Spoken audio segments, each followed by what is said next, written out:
Hello, everyone. This is Justin, and welcome to another episode of the Foncast. With me today are Cody, Brett, and Dave.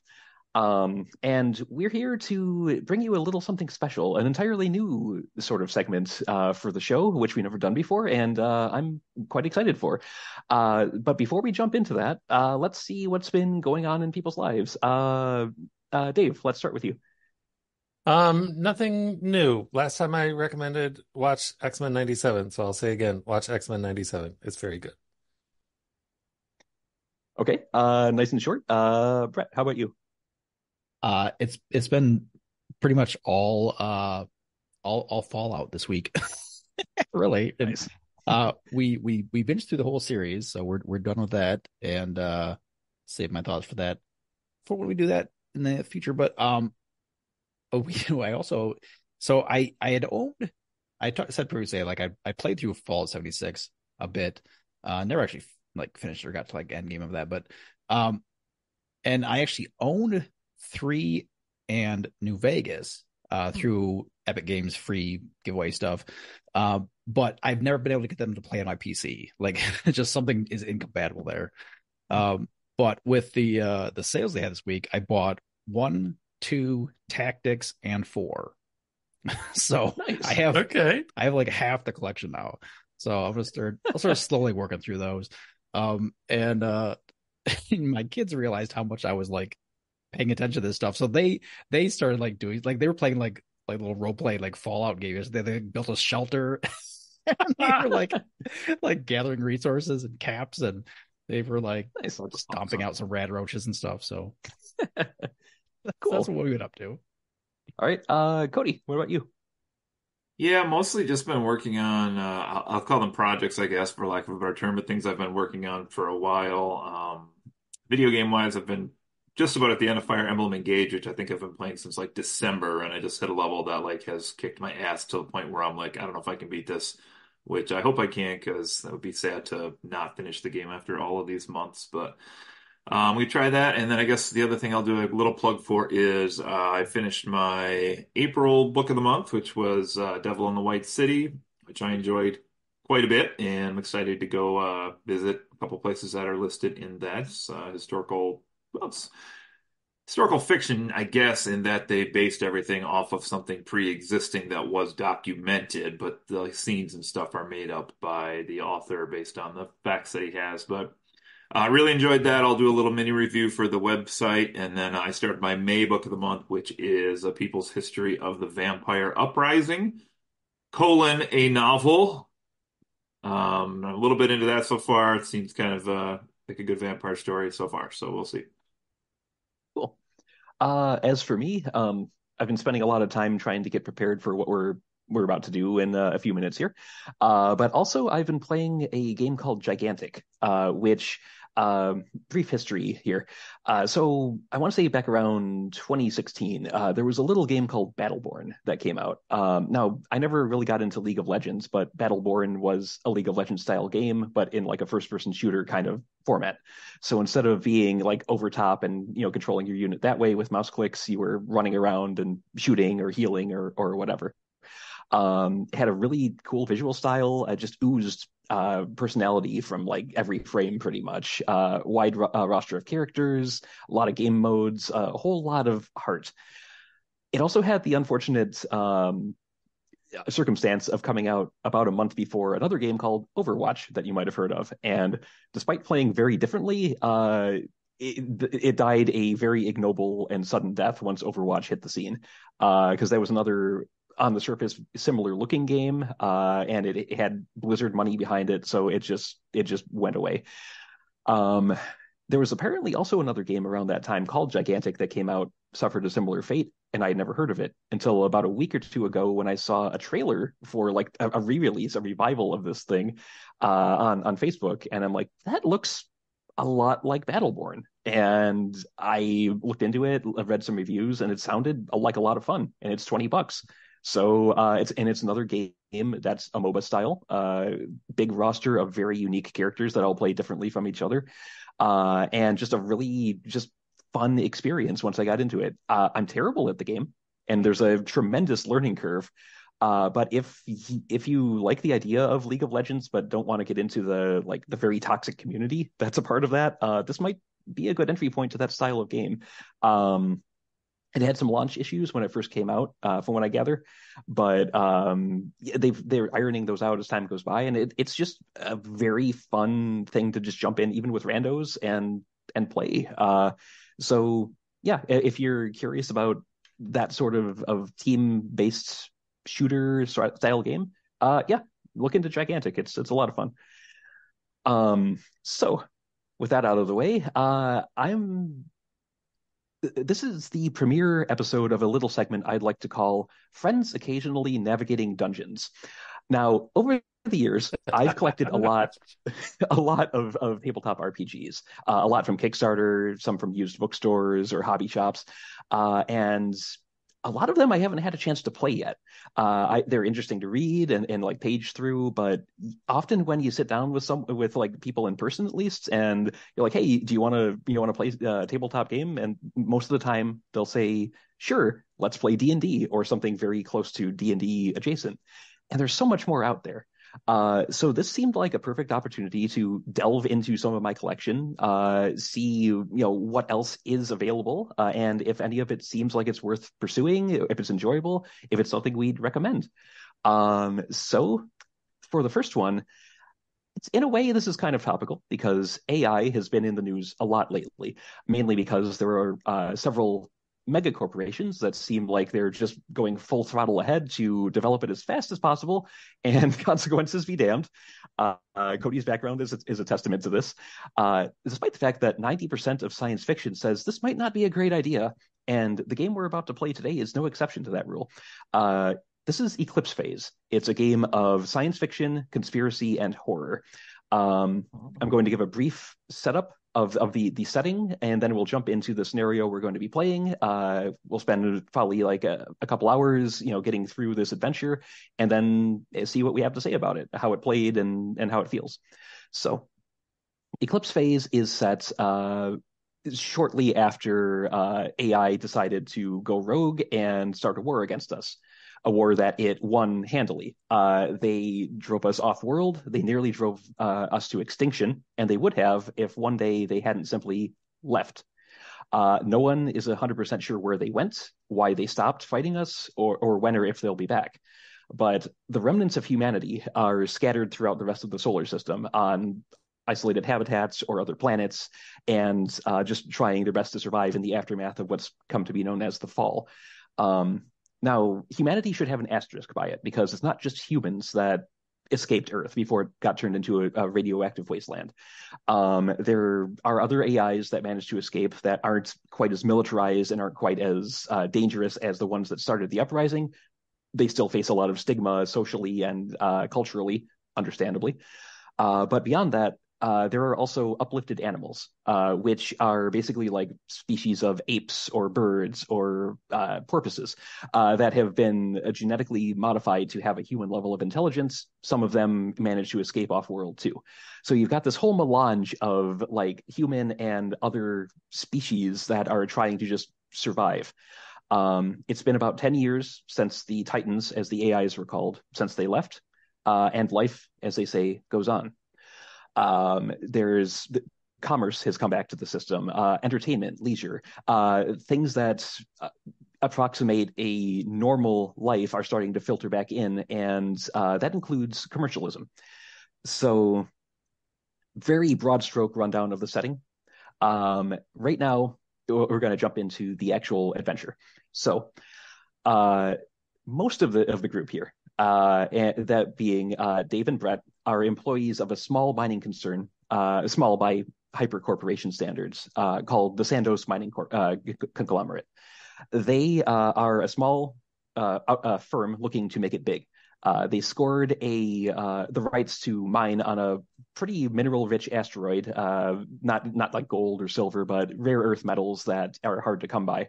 And they've poured tons of resources and effort into establishing a base there and getting it set up. But being that Sandos is still a small corporation, they're trying to attract outside investment. So they decided to, before launching operations, to invite a bunch of larger corporate reps to, maybe see what they're all about, see that they've got their shit together, and maybe throw some credits their way. And if Jurassic Park taught us anything, it'll all go beautifully. Oh, of course, nothing could possibly go wrong, except for 48 hours ago. So What transition? I try, and thank you, Dave, for serving that one up. All reps from I believe it is 1, 2, 3, 4 different outside investors showed up. They've been given a tour of the facility. That wined and dined with the nicest food that the company could provide. Everything seemed like it was going great until, as I said, about 2 days ago, all communications just went dark. The company has been scrambling, trying to reestablish some sort of contact to figure out what happened, if everyone's okay, and above all, to try and save face, because this is a PR disaster. But everything they've tried remotely has failed. So this is where you guys come in. Normally, the company would try to just send you there at the speed of light, because I've neglected to mention one cool part about this setting, and that is your body is essentially equipment. So most of the people who managed to get off of Earth, not all of them managed to even escape with a body, and those that did don't necessarily have an organic one, because of an invention called the cortical stack. Now, this is an implant that records all your memories, all your experiences, and functionally, you as a person don't inhabit your brain anymore. You inhabit the stack. So if your body dies or gets sick or gets too old and you need a replacement, as long as that stack survives, you can just slot it into another body and you're good. And that body doesn't have to be organic, it doesn't even have to be human, and it doesn't even have to be physical. A lot of people who escaped Earth escaped in the form of just their minds, in something called ego casting, where they were just broadcast off planet to a server somewhere where they were at least alive, but not physical. So there's, like I said, there's a lot of lore to this setting. I'm trying to do just the broadest strokes, but the stacks are important. Question, was the fall like 10 years ago or like 100 years ago? 10. It was Okay. it was just over a decade ago at this point. Okay, thank you. Sure. And there's a lot of timeline before that leading up to all that. But the important bit is, 10 years ago, and people are still trying to find their footing, some more so than others. Since I did pre-gen characters, I should say a little bit about who our players are. So let's start with, just because it's the first one up here, let's start with Brett. He is playing our engineer. Did you give your character a name, or should I just call him Brett for simplicity's sake? Brett MacGyver. Brett MacGyver. Okay.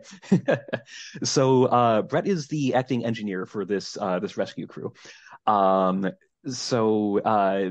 In terms of like your character's backgrounds and stuff, there's a whole bunch of different things you can draw from. I tried to be as simple as possible, yet giving a little bit of variety for flavor's sake. So your character, grew up, or at least lived on the moon, one of the lunar colonies, before the fall happened. So you had pretty much the closest front row seat that you could to the fall without being directly involved. And when the dust settled, you were still doing relatively okay for yourself compared to a lot of the refugees. But you ended up finding work with Santos Corporation along the line sometime in the past 10 years. And you are the engineer they picked to try and fix whatever has gone wrong with the communication systems on the base, which is called Cobalt 1. Next in line is, let's see, next is Dave, our medic. Should we just call him Dave, or did you have a name in mind? My name is Dr. Jack Pepper. Jack Pepper. Pepper or Pepper? Pepper. Okay. You can just call me Dr. Pepper if you want. Or Jack to my friends. Okay, that works. Okay, so Dr. Jack Pepper, he actually lived on Mars before the fall, which is still the largest, is now the largest remaining concentration of human population in the system. So you are from a fairly stable government, a place where there's a very strong established foothold, and business there has continued more or less as usual since the Titan uprising and the fall. You escaped the brunt of it. Um, let's see. Da, da, da. I put in like a few general interests for some of your characters too. Like I put Martian beer as an interest for your guy, and I did sightseeing. notice that. Yeah, I appreciate that. yeah. Because I figured, since you actually are in a planet with decent gravity, maybe you like to get out for a jaunt every once in a while. You might need to climb some stuff. We'll see. And I did notice I put an inside joke on one of the wrong character sheets. I intended to put the interest in music Americana on Cody's sheet, but I accidentally put it on Brett's. So Turns out no one's interested in that. it got lost during the fall, and perhaps the world is a better place. Okay, that brings us to Cody. Your body did not survive the fall. You were one of what is called reinstantiated. So your mind was ego casted off when everything went to shit. Just basically in this mass dump of consciousness to servers out in orbit and further, just trying to save as many people as they could and worry about getting them bodies later. Mass dump seems appropriate. Yeah, my sympathies for you, man. I know what's going on. But so yeah, you actually spent several years in dead storage, is I believe what it's called, where you were on a server, along with thousands and thousands of other minds, other egos, and you were only within the past few years reinstantiated into a body, which means you have a sizable gap in your memory of what happened. You went from dying on Earth to suddenly waking up in the Jovian Republic. The Jovian Republic is there's no real nice way to put this. They're kind of a fascist state where after the fall happened, they realized, okay, we need strict control over everything so that this AI shit doesn't get out of control again. But beyond that, we want to make sure that this is a system for humans. No uplifts, no AIs, they don't even like cybernetics. So they are very hardline militaristic. And they take a very negative stance towards anything that isn't like a bred and born human. And it may have been fate that you ended up being reinstantiated there, because after losing your home, everyone you loved, everything you knew, you probably have a bit of a chip against the Titans, the AIs that did all this, which also might explain why you joined an outside security firm called Direct Action. Security and police force enforcement in the system is kind of decentralized. Like not every corp can afford to have its own security staff at every installation, so a lot of them contract out to these outside companies, Direct Action being one of them. And that paints Cody as our hired security officer coming along for this rescue mission because, well, chances are there's less than a dozen people on the base during this whole soiree. So chances are you won't actually need to do anything, but the company wants to show that they're taking this seriously.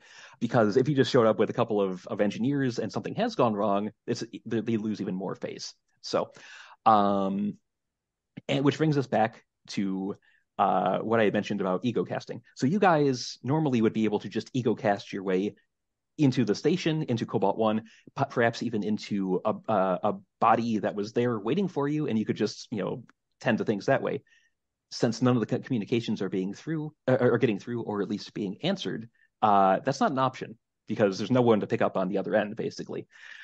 So you have to do this the old-fashioned way. You and the others are basically approaching the asteroid on a ship in physical form, and hoping that you can still land okay, and enter the base, find out what the hell happened.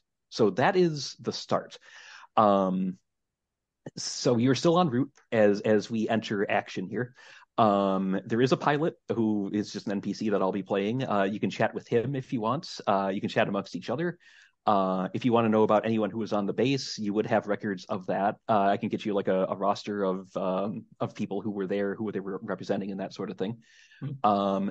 So currently, you're aware that there's 1, 2, 3, 4, 5, 6, 7 people. There should only be 7 people on Cobalt 1 itself. The miners haven't shown up yet. It was just kind of an open house with entertainment and food and basically schmoozing, trying to weasel money out of these other corporations. If you need names, I can get you names, but up to you. Right now, like I said, you guys are en route. Do you want to talk amongst yourselves? Do you want to talk to the pilot? Do you want to, or do we want to kind of skip ahead and just get to where you're coming in for landing? I just want to clarify with my fellow passengers that my name is Bo Jiden. Oh yes, And in the explanation, I forgot to ask. I apologize. I'm known for my catchphrase, here's the beat. All right. Here's the beat. Bo Jiden? Bo Jiden. Jiden. Yeah, Bo Jiden. Just like it's spelled like it sounds. So for those of you at home, sometimes a game is intended to have a certain tone, either serious or horror, and sometimes the players subvert that, and that's okay as long as everyone's having fun. If you thought for a second that we would stick to a serious tone, no, Justin. I'm just putting it out there for anyone who might be listening and wondering why suddenly this game of cosmic horror and conspiracy is jokey. So You weren't there that's for all. the chicken feather room, the chicken foot room. Things get crazy with this group, I'm telling you. Oh, I believe it. Ugh. Okay. So as I said, you guys are en route. Do you have anything you wanted to say? Any questions about this region of space? Or like I said, we can just skip ahead if you guys are so inclined. Question for driver. How far exactly is this place we're headed to, Cobalt 1, compared to any place near it? Okay, so your pilot, whose name is Mike, he basically says, "Oh, well, I mean, the main belt, it's you always see it like in the movies and stuff where it's all like tight clusters of asteroids and you have to dodge and weave, but it's really a lot more spaced out than that. I mean, yeah, there's a few other settlements, within easy reach, but it's not like we're going to be weaving and doing evasive maneuvers to get here. It's a good hop, skip, and a jump to the next settlement.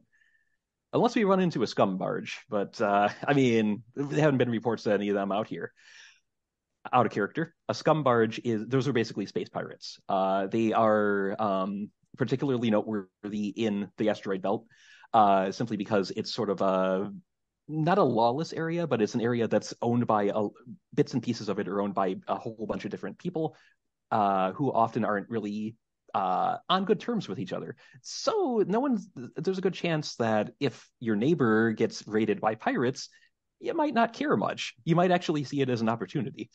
So that is what a scum barge is. But according Mike, the pilot says, but yeah, I don't think I've heard any reports about any of them in this immediate area, but you can't ever be too careful. Pilot Mike, if you'd like, I could upgrade your ship for you. I always carry these spare parts in my cargo shorts here. So He laughs at that. He says, "Oh man, appreciate it, but doing retrofitting en route, not a great Yeah, idea." can we not repair the ship in the middle of the flight? Thank you. Yeah, and besides, I've got a few guns on this baby. If we need it, we can. I can do my best. And the ship you're on, by the way, is a transport ship. It's not huge. It's not like designed for like transporting raw ore out, but it's big enough to hold maybe 10 people or so, give or take. If you need to do an evacuation. You would have known that the delegates from the other corps would have probably brought their own vessels there, which also makes it odd that none of them have left if something has gone wrong. But you won't know until you get eyes on the situation. Do we have a roster of who is supposed to be on in Yes. the base? Yes. Did you want me to like Does copy Pilot Mike have that, or Oh, it would have been sent basically to all of you as a briefing. okay? There is an element to this that I'm going to kind of gloss over because there's a lot of layers to this game. Each of you would have what's called a muse, which is like an AI assistant that's even you, because it's not like an intelligent AI. It's just sort of like a built-in Alexa, so to speak. So it can handle your calendars, it can handle basic information, getting reports from various places. So your muse would have been sent the roster of people who were there. Your company reps would have been there were two of them there. Jenna Nombella, excuse me, who was the basic the liaison who was there to ingratiate herself and the company to all of these representatives, make sure they were having a good time, make sure their concerns were addressed, that sort of thing. So she was the face of this whole thing, basically. The other one was the communications officer, Leonard Toombs, who also, again, employed by Sandoz. Haven't heard from either of them, despite numerous attempts to contact them. Other than that, there were let's see, 5 reps from various concerns around the area and other companies. There was, excuse me, 4 reps. I have one of them listed twice. There was Roshan Gupta, a representative of the Autonomous Alliance. They are kind of a loose confederation of they're the only political force that was showed an interest in investing.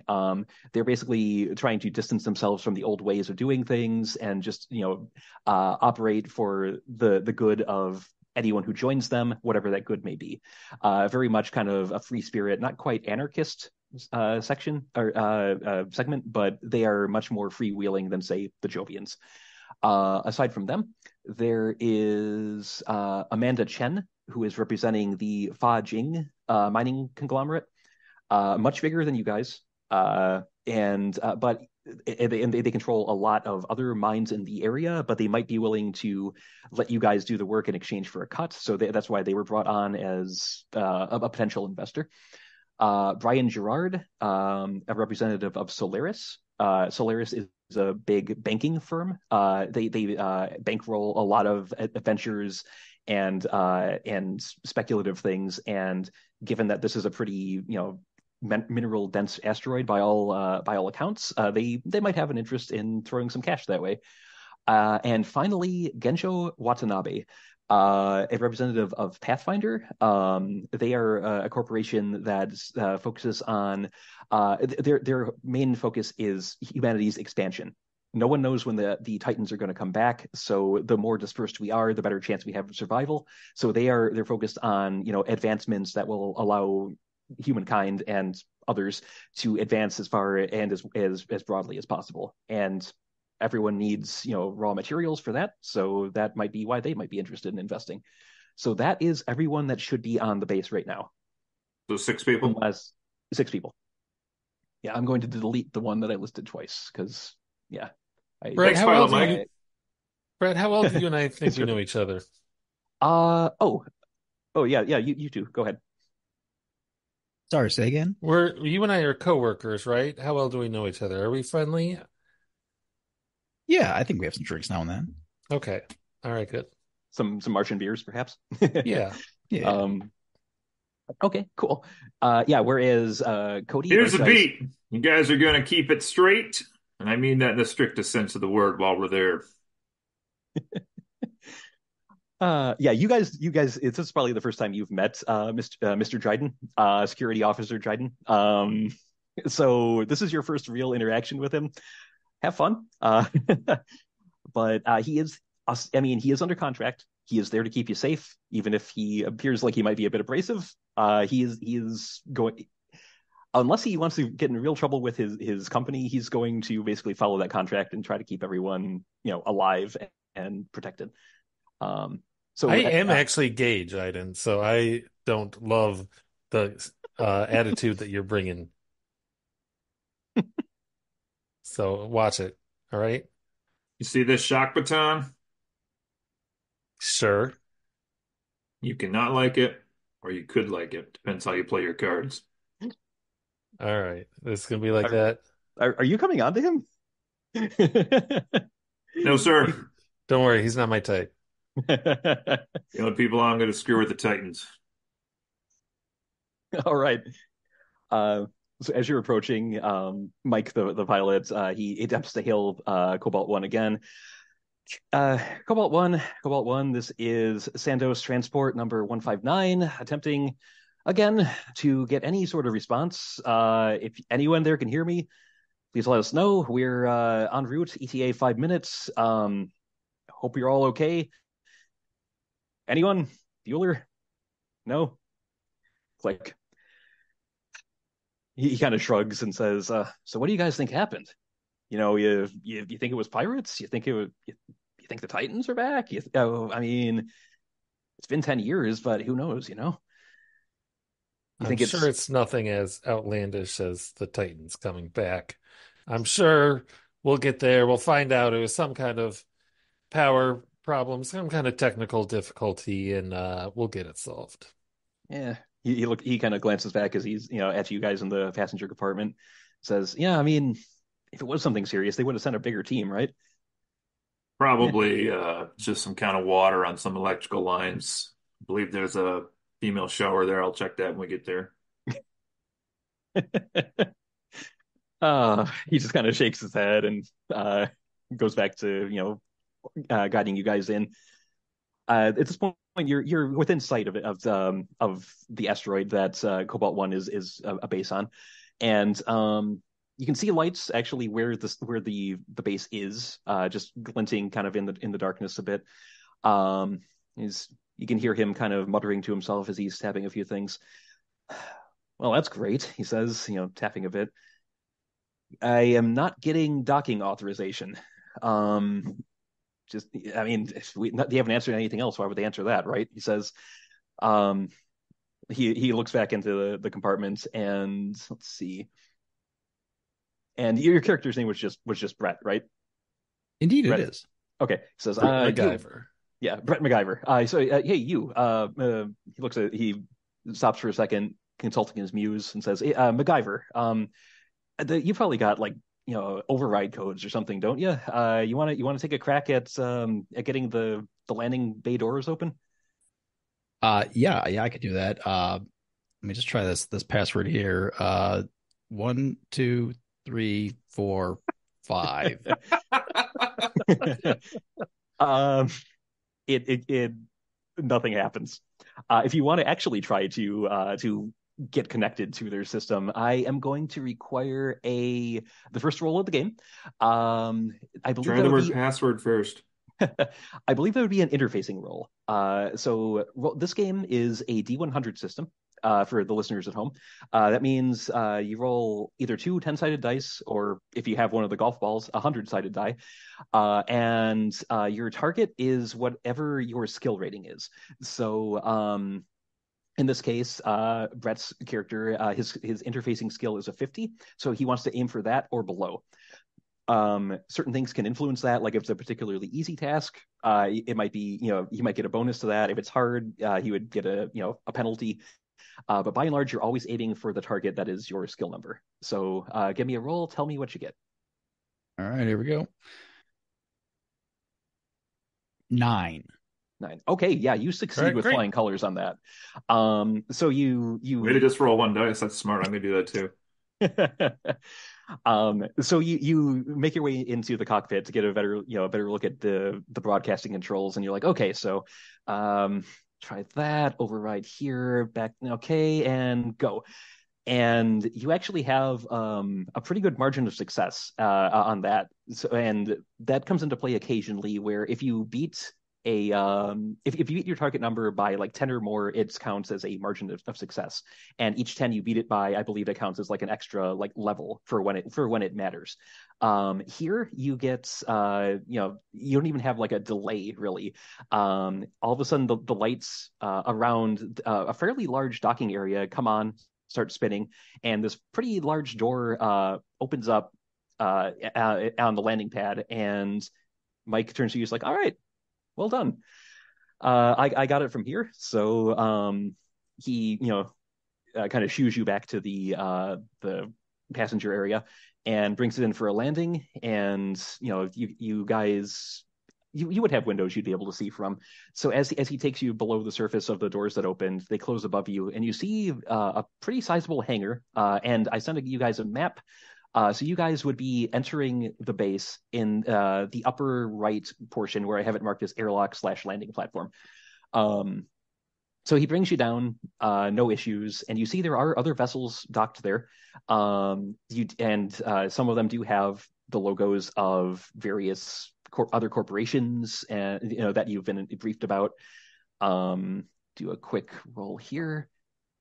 You don't see any that look like they're unmarked or that don't belong, based on what you can tell from the windows, at least. So at least theoretically, pirates haven't stormed the facility and come aboard, so to speak. So Mike puts you down and says, "All right, well, I'll be waiting here for you. Don't I mean try to keep me informed, I guess, if you can. Like if shit goes sideways. Otherwise, I'll keep the engines running just in case we need to make a break for it for some reason. Um, so he's like, "Are you guys ready? I can." As the door closes above you, you can tell on like a panel on the wall that the pressure and the atmosphere outside is refilling. It's like so you know that there is at least air out there. You guys do have vac suits if you want to put them on. Which is basically like if there is a depressurization, you'd be able to still breathe and stuff. But by all accounts, there should be some sort of air out there. The exception to that is Cody's character. I made him gung ho enough that he has his armor, and he doesn't need no stinking lousy ass vac suit. There's one there with your name on it. You can grab it if you want, but wearing it over your armor is going to be tricky. It's your call though. If you all want to suit up and be as careful as possible, you can. If you want to just head out there as is with what you got on currently, that's up to you too. I'll be wearing mine. Okay. So yeah, it's got an air canister. It does provide some protection from like temperature differentials, and it does have some self-sealing capabilities. Like if you get it caught on something, as long as it's not a gaping wound, a gaping hole, it'll reseal itself. So you got that. What about you, Brett? Hold on, I need to go to the bathroom first, but then I'll put this thing on. Okay. In real life bathroom or No. IRL? because I mean we might be here for a bit. Okay, so all right, and did you want to try to squeeze into yours with all your armor on, Cody, or no? Because you do have like body armor. You got a helmet with like No, I'm going to pass on the armor, but I will let these other two know that one of my interests is Earth history. And while studying Earth history, I did come across an old video game they played called Resident Evil 4. And I'm pretty sure Mike the Pilot's going to bite the big one here. I am so glad you got the reference because I named him that for a purpose. All right, awesome. So those of you who are getting suited up, get suited up, and Mike is like, okay, so there we go. Hits a few buttons. The hatch on the back of the transport opens, cranes down, and you've got a big old docking bay that's mostly filled at this point with the other ships that people have taken here. But give me an investigation roll. Anyone who wants to. I would say perception, but perception is more passive. I imagine stepping out, you're going to be looking around, seeing if you can notice anything weird. I failed mine. Who's got the highest investigation? I was 30, but I rolled a 50. Okay, so just a regular fail. You don't notice anything out of the ordinary, and you can all roll investigation, even if you got it low. I shall investigate. Okay. With a 95. Ooh, yeah, you don't see shit. Oh, yeah, you gotta take the mask of your suit up. Oh man, yeah, sorry. Our engineer, ladies and gents. There it is. So security officer, you doing a sweep or are you just I had a 61, so not really. Oh, okay, gotcha. Looks good. I would like to point out you guys do have a stat called Moxie, and Moxie is something I should bring up just in case you guys want to use it. These are spendable points. So if you have 5, you have 5 of them to spend. If you have 6, etc. And you can use these to turn a success into a critical success. You can use them to turn to automatically succeed on something before you roll.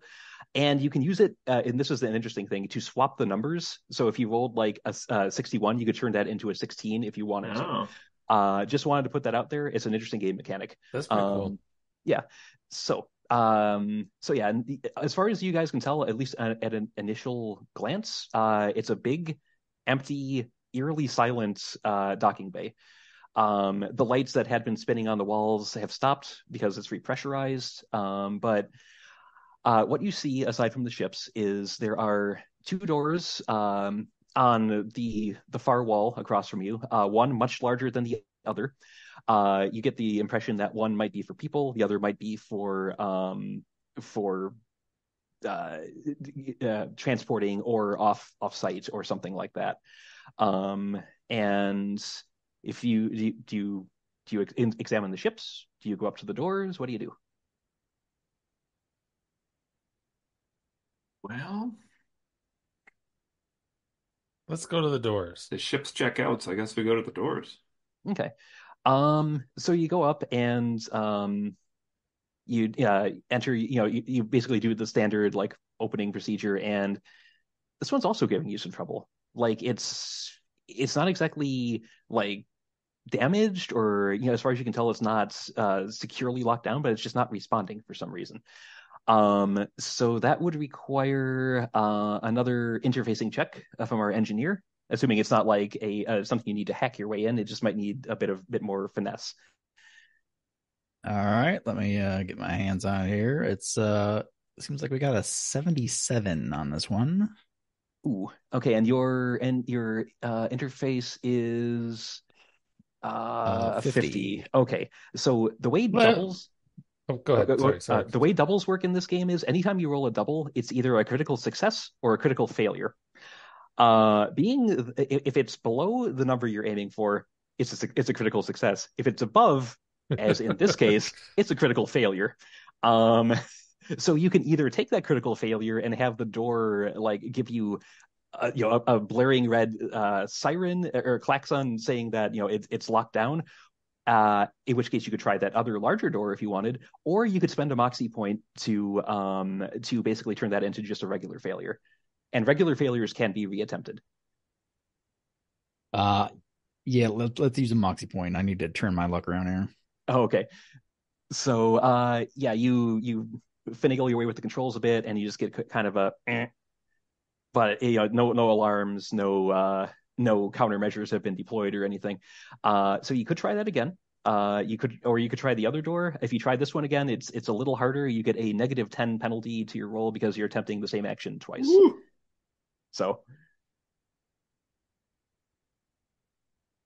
Let's try the other door, I guess. okay. So another interfacing roll. See if that works. 24. Okay. Yeah, that one for whatever reason is working better. So I mean, it's a slightly different protocol considering it's a different kind of door, but yeah, you managed to get that one to cooperate. Lights above it turn green and it slides open. I would have also pointed out if you'd failed on that one, in your gear you do have disassembly tools, which include things like plasma cutters and whatnot. So you could have, in a last-ditch effort, tried to cut your way in. Just wanted to point that out there in case you need that later. But yes, so yeah, that door opens, and what you see is a larger area with a bunch of tracks on the floor. It's the one directly to the left of the map that you guys can see. One track leads from the smaller door from the larger door to a door in the far wall, and the other one is across the way, leads from a second door on that far wall to what looks like to be an elevator on, for lack of a better term, the north wall of this big space.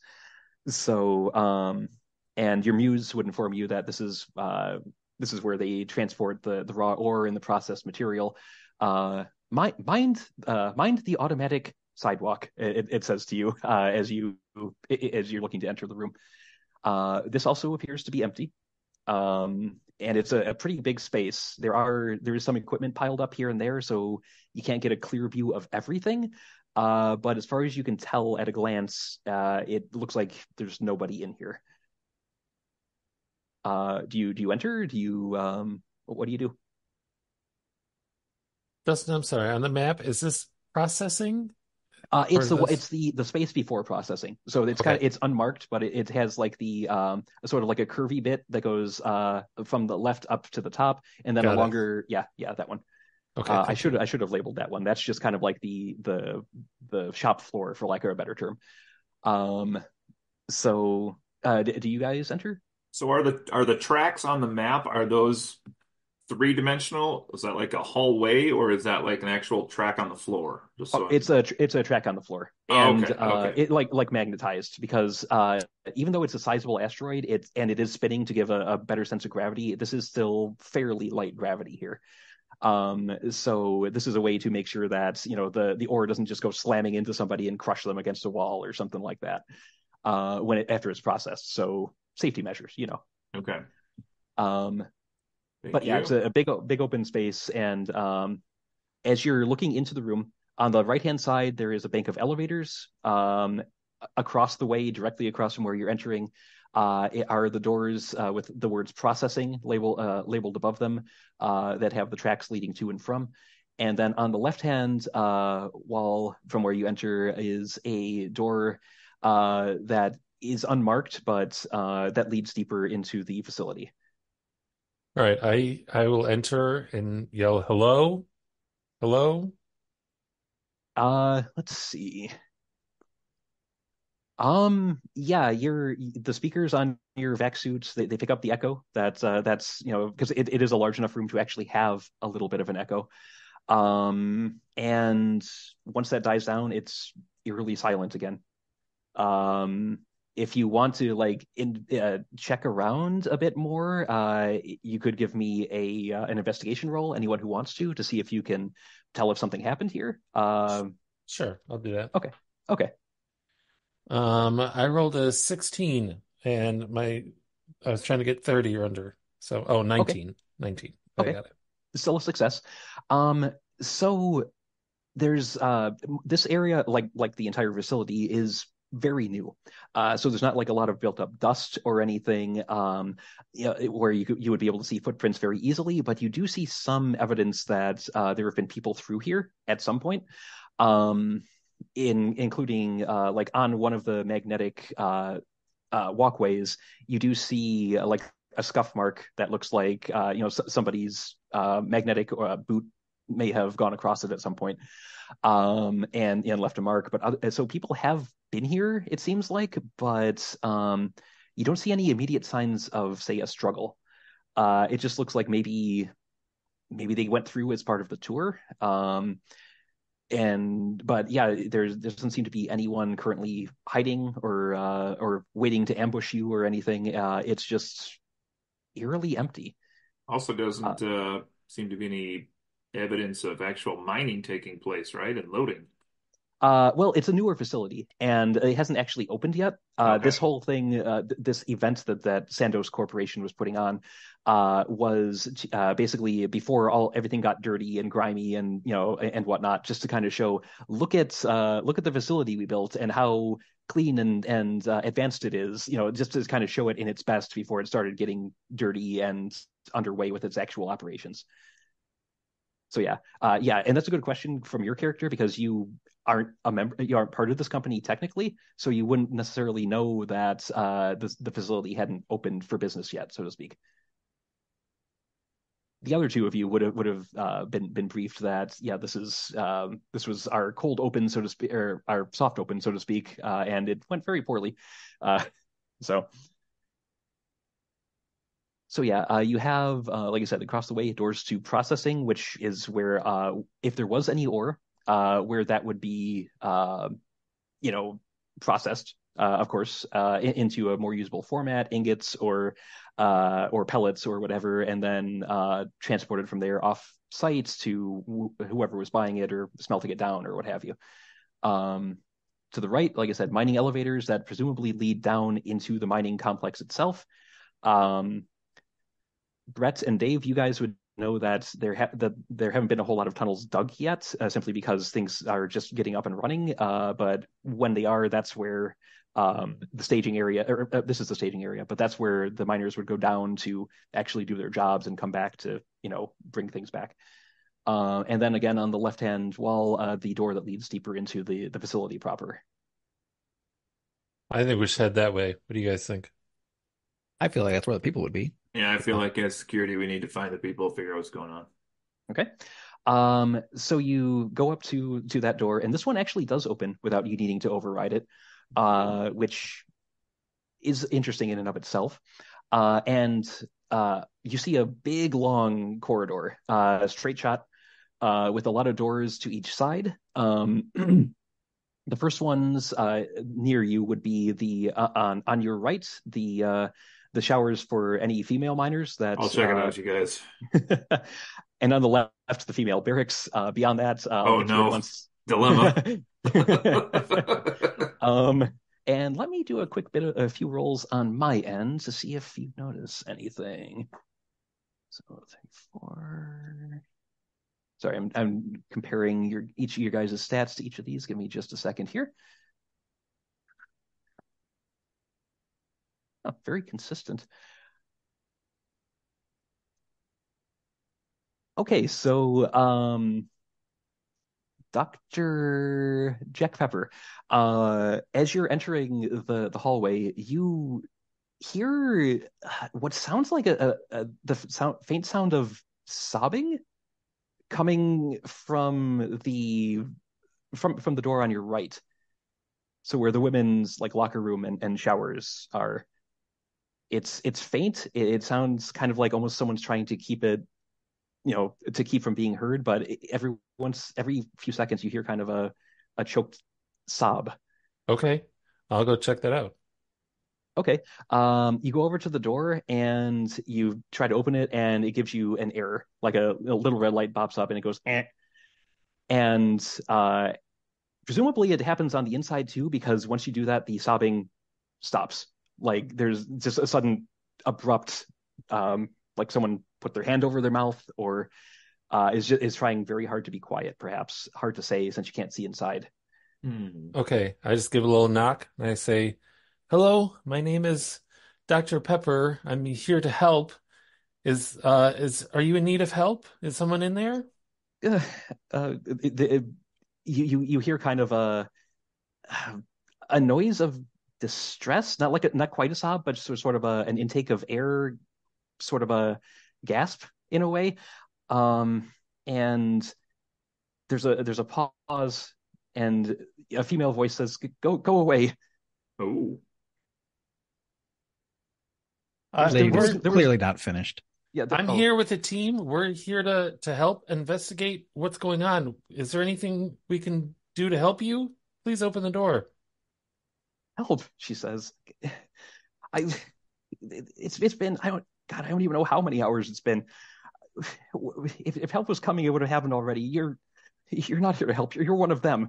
Just go away. I'm a doctor. I'm here to help. What's your name? Give me a persuasion roll. Okay, I have first impression plus 10 social tests when first meeting someone. Okay. Yep. This is certainly the first time you're meeting this person. Okay, so my persuasion is normally 40, but I get to do 50. Is that right? Correct. Yes. Okay. So I got an 80. You can, like I said, you could spend a moxie to try again if you want, but it would be a more difficult test. It would be a Can 40. I spend a moxie to make that an 8 instead of an 80? Yes, you can. Okay, I'm going to do that. Okay, awesome.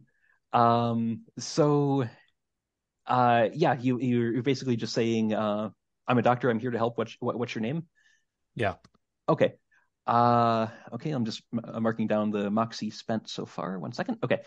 Um, there's a moment where there's sort of you can hear a bit of hitched breathing. But eventually it kind of slows down, and the voice on the other end says, I'm Jenna Nombella. I'm the rep who was supposed to be in charge of this thing. And she says, you're really a doctor? Yes, I'm from Santos. Dr. Pepper. It's nice to meet you, Jenna. I Can you please open this door so I can see if you need any medical aid? Okay, she says, give me a second. And you hear, footsteps coming closer and something being shoved out of the way, and beep, beep, beep, and the door slides open, and she takes a step back, like as soon as it does, like eyeing you with her eyes are just they're wide, like she is terrified right now. But you might be the first friendly voice she's heard in 48 hours, for all you know. But yeah, the woman standing before you, she's tall. I would say she has striking good looks, but in this future, when you can design your bodies however you want, pretty much everyone has striking good looks. Dark hair or dark skin, dark hair pulled back into sort of a loose ponytail. That's seen better days. It's there's wisps of it that have in the past 2 days or so have torn loose and they're sort of like floating around her head in the low gravity. But yeah, she seems and if in your mind's eye your muse brings up the roster of people, and yes, this matches the description of Jana. And yeah, so you found at least one of the people, but she is scared out of her wits. um she doesn't appear to be armed or Okay. anything, so she's not like holding a knife at you or anything, but she's definitely keeping her distance. um what took you guys so long? What do you know what happened? Do you know what's going on? No, we don't. That's one of the things that we were sent here to learn. You don't know either. You don't know either. She says, I wish I knew, but it's just my thoughts are they're jumbled. They're not entire. They're not my thoughts always anymore. She says, and it's like, oh God, it's get back. I can feel it happening again. Just get back. She says, and she actually kind of like retreats around, into the back area where like the showers are, and she like bolts back there, away from you, like as fast as she can go. Are you And hurt? I can help. I can heal you if you're hurt. let's see, what would this be? Uh, After you hear her kind of, it's not exactly a sob, it's more a cry of distress. And as she's making this sound, all of a sudden it turns to almost like the sound a stomach would make when it growls, except it's clearly coming out of her mouth. So it goes from kind of a and then sort of noise from back in the recesses of this room, which is blocked off, like I said, by a wall between you and where the shower area actually is. Um, and do you react to that at all? Do you close the door? Do you go in? What do you do? I'm gonna go in. I'm You dug you. naively optimistic and trying to help her out if she's having some kind of medical issue.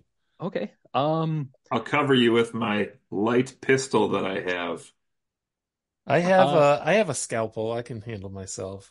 Thank you. Doctors. Mind you, I would like to point out, and I know one of you I gave the common sense trait, so I'll Oh, I apply this do to have the everyone. common sense Yep. trait. You're right. Um, just regarding the use of weapons, ideally you're here to try and save as much company face as possible.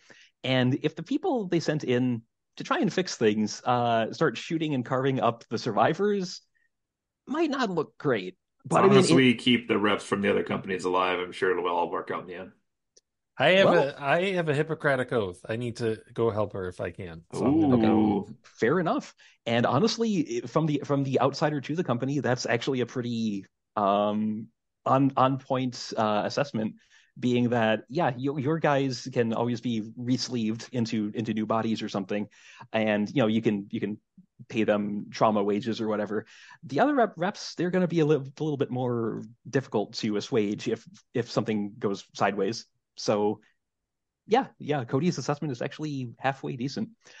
But yes, Halfway decent. You heard it here first.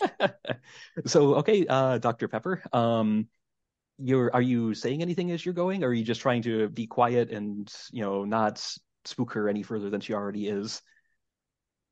Yeah, I'll just try to say like some calming words to to remind her that yeah, I'm here to help, I guess. Okay, Just the same stuff I've been saying, you know. sure. Okay, sure. Ooh. All right, so you get to like the wall that divides the locker area from the actual showers themselves, and as you're coming around the corner, all of a sudden someone lunges at you. And so we're going to have our first taste of quote unquote combat in this, Ooh. Okay. being that someone is trying to potentially do you harm. So Wait, someone's the girl or not the girl? you can't see unless you're right in behind him. Oh, I mean, if you're right in behind him, you see it. Dave, you would know it is well, Jenna. we know Having that he'd suddenly, like me yeah, right behind him, so yeah. Okay, so yeah, the way combat works in this, if it's melee, which this right now is, well, whether it's melee or ranged, first you roll initiative, so that you have an initiative stat. So you add that to whatever you roll on a D100. So let Is like that init in the top right? yes. Okay. So you take that base number and add it to whatever you roll as a D100, and that is your initiative for this round of combat. 73. 73. Okay, so I'll jot that down. And if Cody, if you are actually following along behind him, you can roll initiative as well, since you're in the general area. So how does this work? So I have init 60, but then above it says init plus ref times 2. Oh, that's how you calculate that. Okay. So you add 60 to whatever you roll Okay. on your dice. So roll your dice, add 60 to it. That's your initiative. 124. Jeez. Fast motherfucker. Yeah. Okay, and let me roll for Jana. Got my shock baton ready to go. Ooh. Technically, she rolled less than you, Cody, but she got a 66, which is a critical. Let me see if that means she automatically goes first. I don't remember exactly if criticals automatically go first in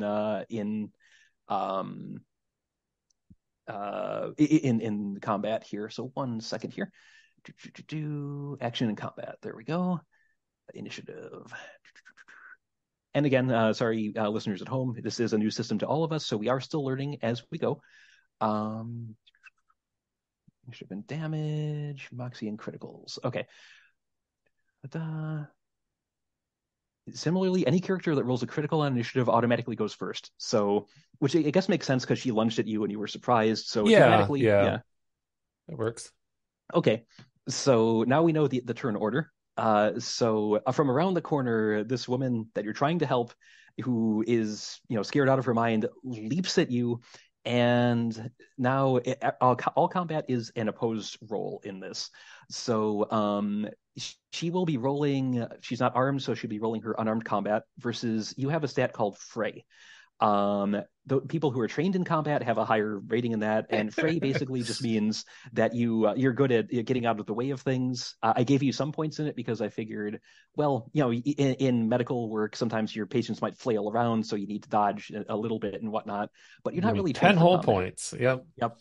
And remember, you do have Moxie you can spend to flip those if you roll really badly or something. But she is going to roll her unarmed. So let me see what her attack is, and whoever basically, I think it's whoever rolls lower ends up actually hitting.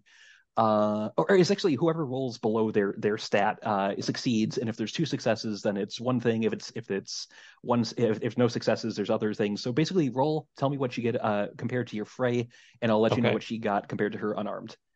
I got 45 compared to my 10 fray. Okay. So you're startled as she comes around the corner, and she lunges at you, and it looks like she's actually trying to. I mean, she's trying to grab you, but she's also trying to like bite you. But she is also kind of flailing wildly. So right now you're just sort of like, both you're startled, she's flailing at you, but she hasn't actually like bitten your suit or bitten you or anything. Okay. So that brings us to Cody. You've just seen the woman that you saw around Dr. Pepper's shoulder lunge out and try to take a chunk out of him. What's your first inclination? Question first, Yeah. just so I'm understanding game system. For init, it says intelligence plus ref times 2. I think I should only be 50 for that. Is that accurate? Oh, I think my number's too high. Intelligence. Let's see. I'm Oh, and In mine plus is rep too times low. 2. Mine should be 60. Oh, is it? Oh, okay. Because I'm my sorry. intelligence is 20, my ref is 10 times 2. That should be 60. Oh, am I right on that? I Just so I apologize. understand. I believe so. So int plus ref times. Yes, Okay. not sure why I apologize on that. No worries. I just make sure I understand what's going on here. So, Okay. Question for the game. I don't know if this is a question you can answer or not, but Yeah, if I were to use my shock baton, is that lethal or is that just would that just knock her out?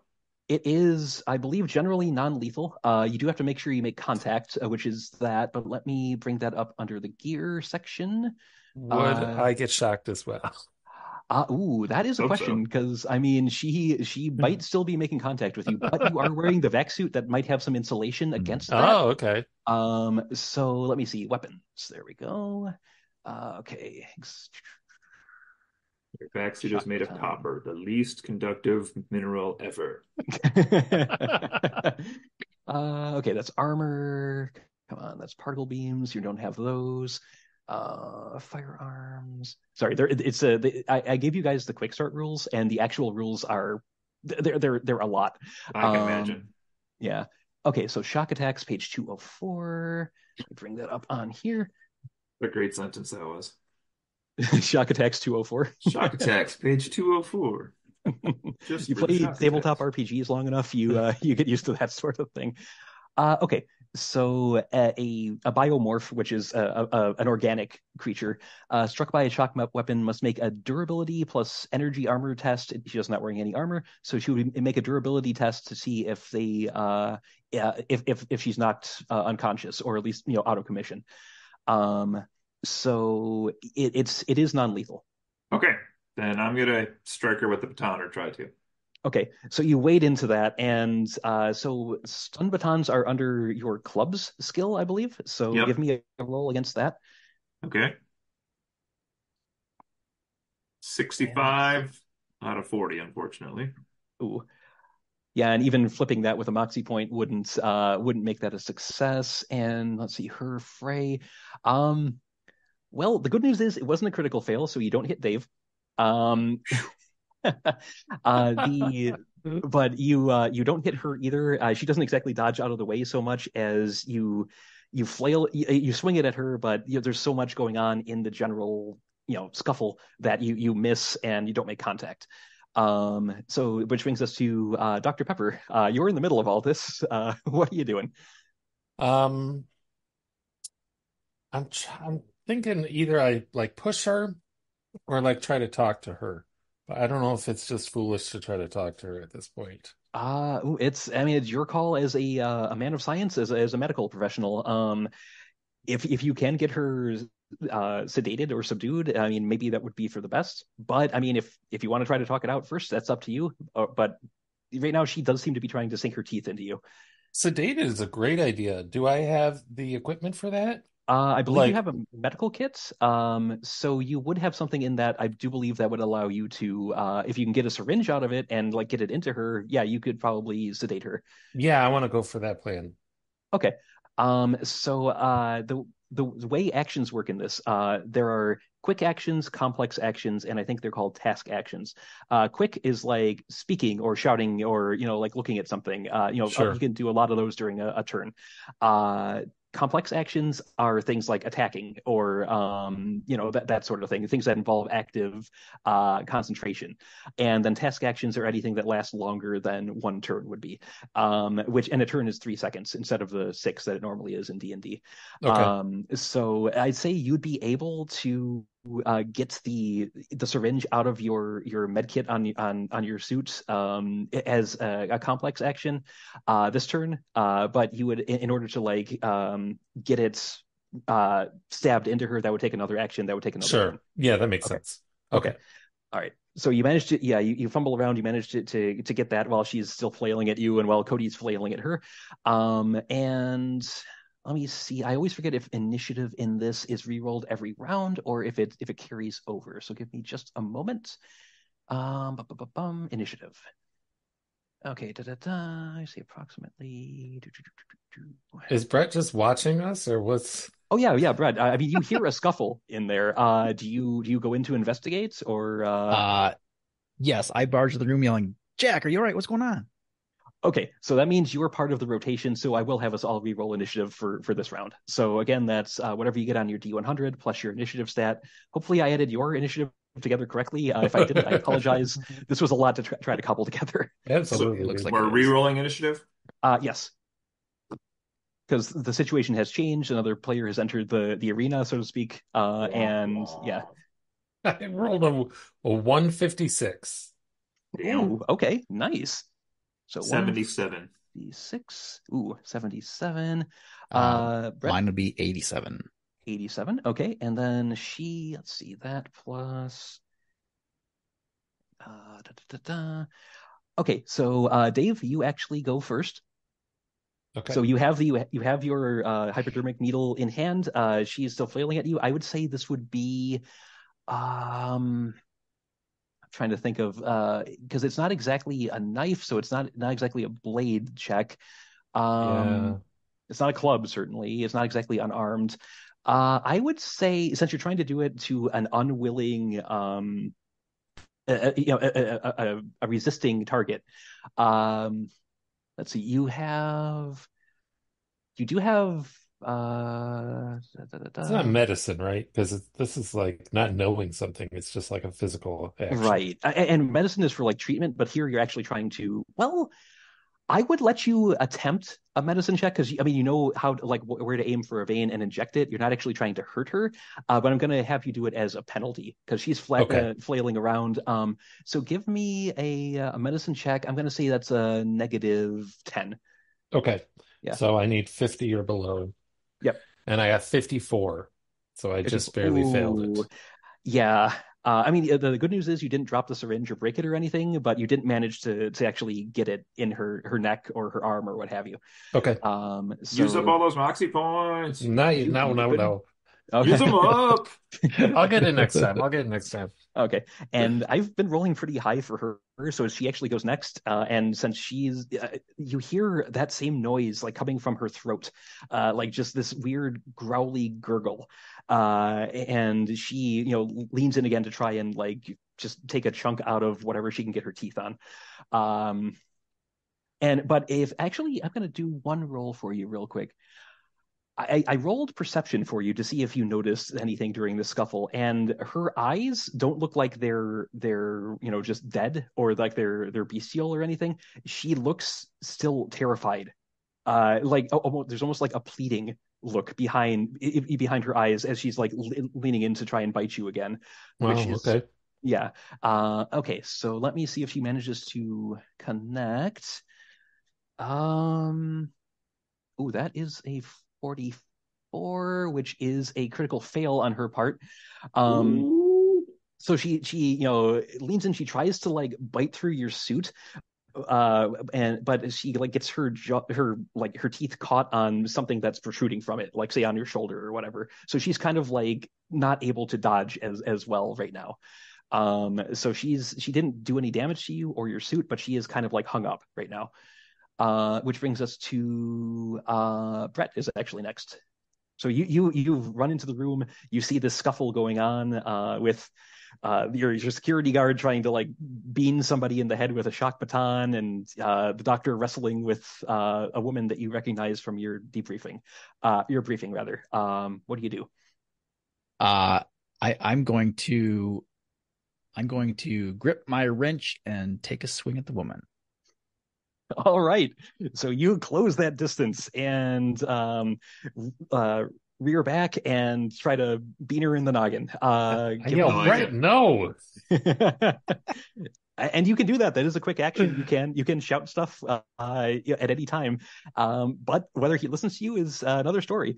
I'm too So focused on the target here. so that is I mean you're not really a combatant either generally. You may have had to like use your wrench to bash things into shape in like a machine room or something, but you're not really used to swinging it as a weapon. So this would be against your club's rating, which is a 10, not very high, but it's possible. And or if you want to make sure that you hit her, if you're like, oh my God, my friends are in trouble, you can spend a moxie point to automatically hit. It won't be like a critical hit or anything, but you can make it a success. But you have to decide you want to do that before you roll any dice. I will just take a swing on my own merits. Okay, just wanted to put that out there. So go ahead, tell me what you get, and I'll roll her fray, which is less now because she is she's kind of hung up on the suit. Okay, so what did you get for your clubs roll? I got 39. 39. Ooh, okay. So yeah, you swing, the good news is you don't hit either of your friends, you also don't hit her. So she's it's still kind of a scuffle at this point. Lord, she's hard to hit. Well, I mean, you're also you've got a doctor and an engineer who don't Yeah, really have those any guys are combat training. terrible. Yeah, you might have a better chance. And speaking of, it's your turn. Excellent. I thought of a new plan here. Mhm. I'm going to take my light pistol and I'm going to no, I'm going to try to hit her over the head with it. Okay. Um, so you would be using it as a club, I think, at that point. That's Uh, right. okay. So yeah, give me a roll for your club and Got good club stats here. ooh, well, she didn't roll very well to dodge, especially with her penalty. Motherfucker. I didn't know. I'm just telling everyone not to do what they're doing. Bojiden. I got a 49 out of 40. Oh, oh, God. You know, I'm gonna give it to you just because she rolled so poorly on her fray to dodge. So I'm going to say you do manage to like clock her in the side of the head because she is sort of hung up on Dave's suit right now. Love Um, it. so let me see what using what the butt of a pistol would do for damage wise because I've got like the bullet damage, but There's an let's index for the word but. See what Butts page I see what tried. page 202. that's on. Love it. Um, okay, I would say it has improvised weapons listed, but that's not that it doesn't include like using a gun as a club. They're What just a club category. there is a club category, but doesn't have. I guess it would be comparable to a wrench. So that is 1d10 plus whatever your SOM rating, which is somatics, divided by 10. So your somatics is 25. So it would be 10 plus 25 divided by 10, 2.5, rounded down. So it would be 1d10 plus 2. So roll a d10, add 2 to it. That's how much damage you do to her. 3. 3. Okay. And she's not 3 very plus 2, tough. sorry, to be clear. Oh, so 5 total. 5 Okay, total, yes, so yes. okay. So characters have something called a wound threshold. That is basically the amount of damage that they can take at once before they suffer a wound. It's not their whole health, which is a higher number than that. So you can take more damage than that before you die. But if you take a lot of damage at once, it has other effects. And you just hit her wound threshold, which in this case I'm going to say is enough to actually knock her out. So you hit her in the side of the head, and Yes. she lets out kind of a grunt and slides down Dave's body and hits the floor. Um, so for now, it seems like she's out. Not, I mean, you can see if she's still breathing with a medicine check, but she's not actively putting up a fight right now. Yeah, I'll definitely do a medicine check to see what kind of state she's in. Sure. And yeah, so just give me a roll. Tell me what you get. I got a 6. Oh Uh, yeah, yeah. You can tell she's breathing. But yeah, she is. It's like that sort of shallow, low breathing that you get when someone's unconscious and not sleeping, but like knocked out unconscious. So yeah, there's a little trickle of blood, kind of running down where the wound happened, but she does seem to be down for the count. Right, I'm going to try to infiltrate her. What does that do? No? Infiltration is actually sneak, basically. So if you're trying to be Oh, stealthy, okay. that's Okay. infiltrate. Cancel Um, that. Cancel that. all right, I'm gonna treat her wound and okay. So yeah, another medicine check, just You're to bringing her back to life? I just knocked her out.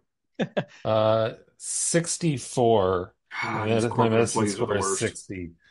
ooh, well, yeah, even if I gave you like a plus 10 on that, or actually no, I will give you a plus 10 on that, just because a plus 10 to the difficulty, Yeah. simply because you've saw the wound happen, you know that it's non-lethal, you don't have to worry about What the the circumstances surrounding her injury. So yeah, I will say you managed to stop the bleeding, and yeah, what injury she had is minor by this point. Just because you were able to patch her up with the stuff from your med kit. So, but she is still unconscious. Okay. lucky she's unconscious. Jiden, do you Um, have any like zip ties we could use on her so that she's not a threat when she comes to? I do not. Um, I have a I'm just gas looking to. grenade. I would say I'm looking at the various character sheets here. I can speak Arabic. Does that help? Um, Might help Brett, later. Brett, I would actually say that in your electronics toolkit, you probably have zip ties Oh, or that's a good something point. equivalent. The gear in this it is very specialized and yet at the same time kind of broad. Like there are certain things like this that aren't really spelled out. So I'm kind of eyeballing like where things might be. So yeah, I'd say you have something you can use to tie her up with. All right, Now, I get some zip ties out of my kit then. thank you. Okay. Now she talked about like her thoughts not being her own or something like that. Is there Mhm. any kind of I don't know how this world works. Can we run like a diagnostic on her stack or anything like that to Um, see if there are any issues there? Or is that like uh, a surgical procedure to get to that stuff? It's it's specialized. Like if you had a like an actual like medical facility, they would have the gear to like fully do um not a defragging of her stack or anything, but like a deeper dive.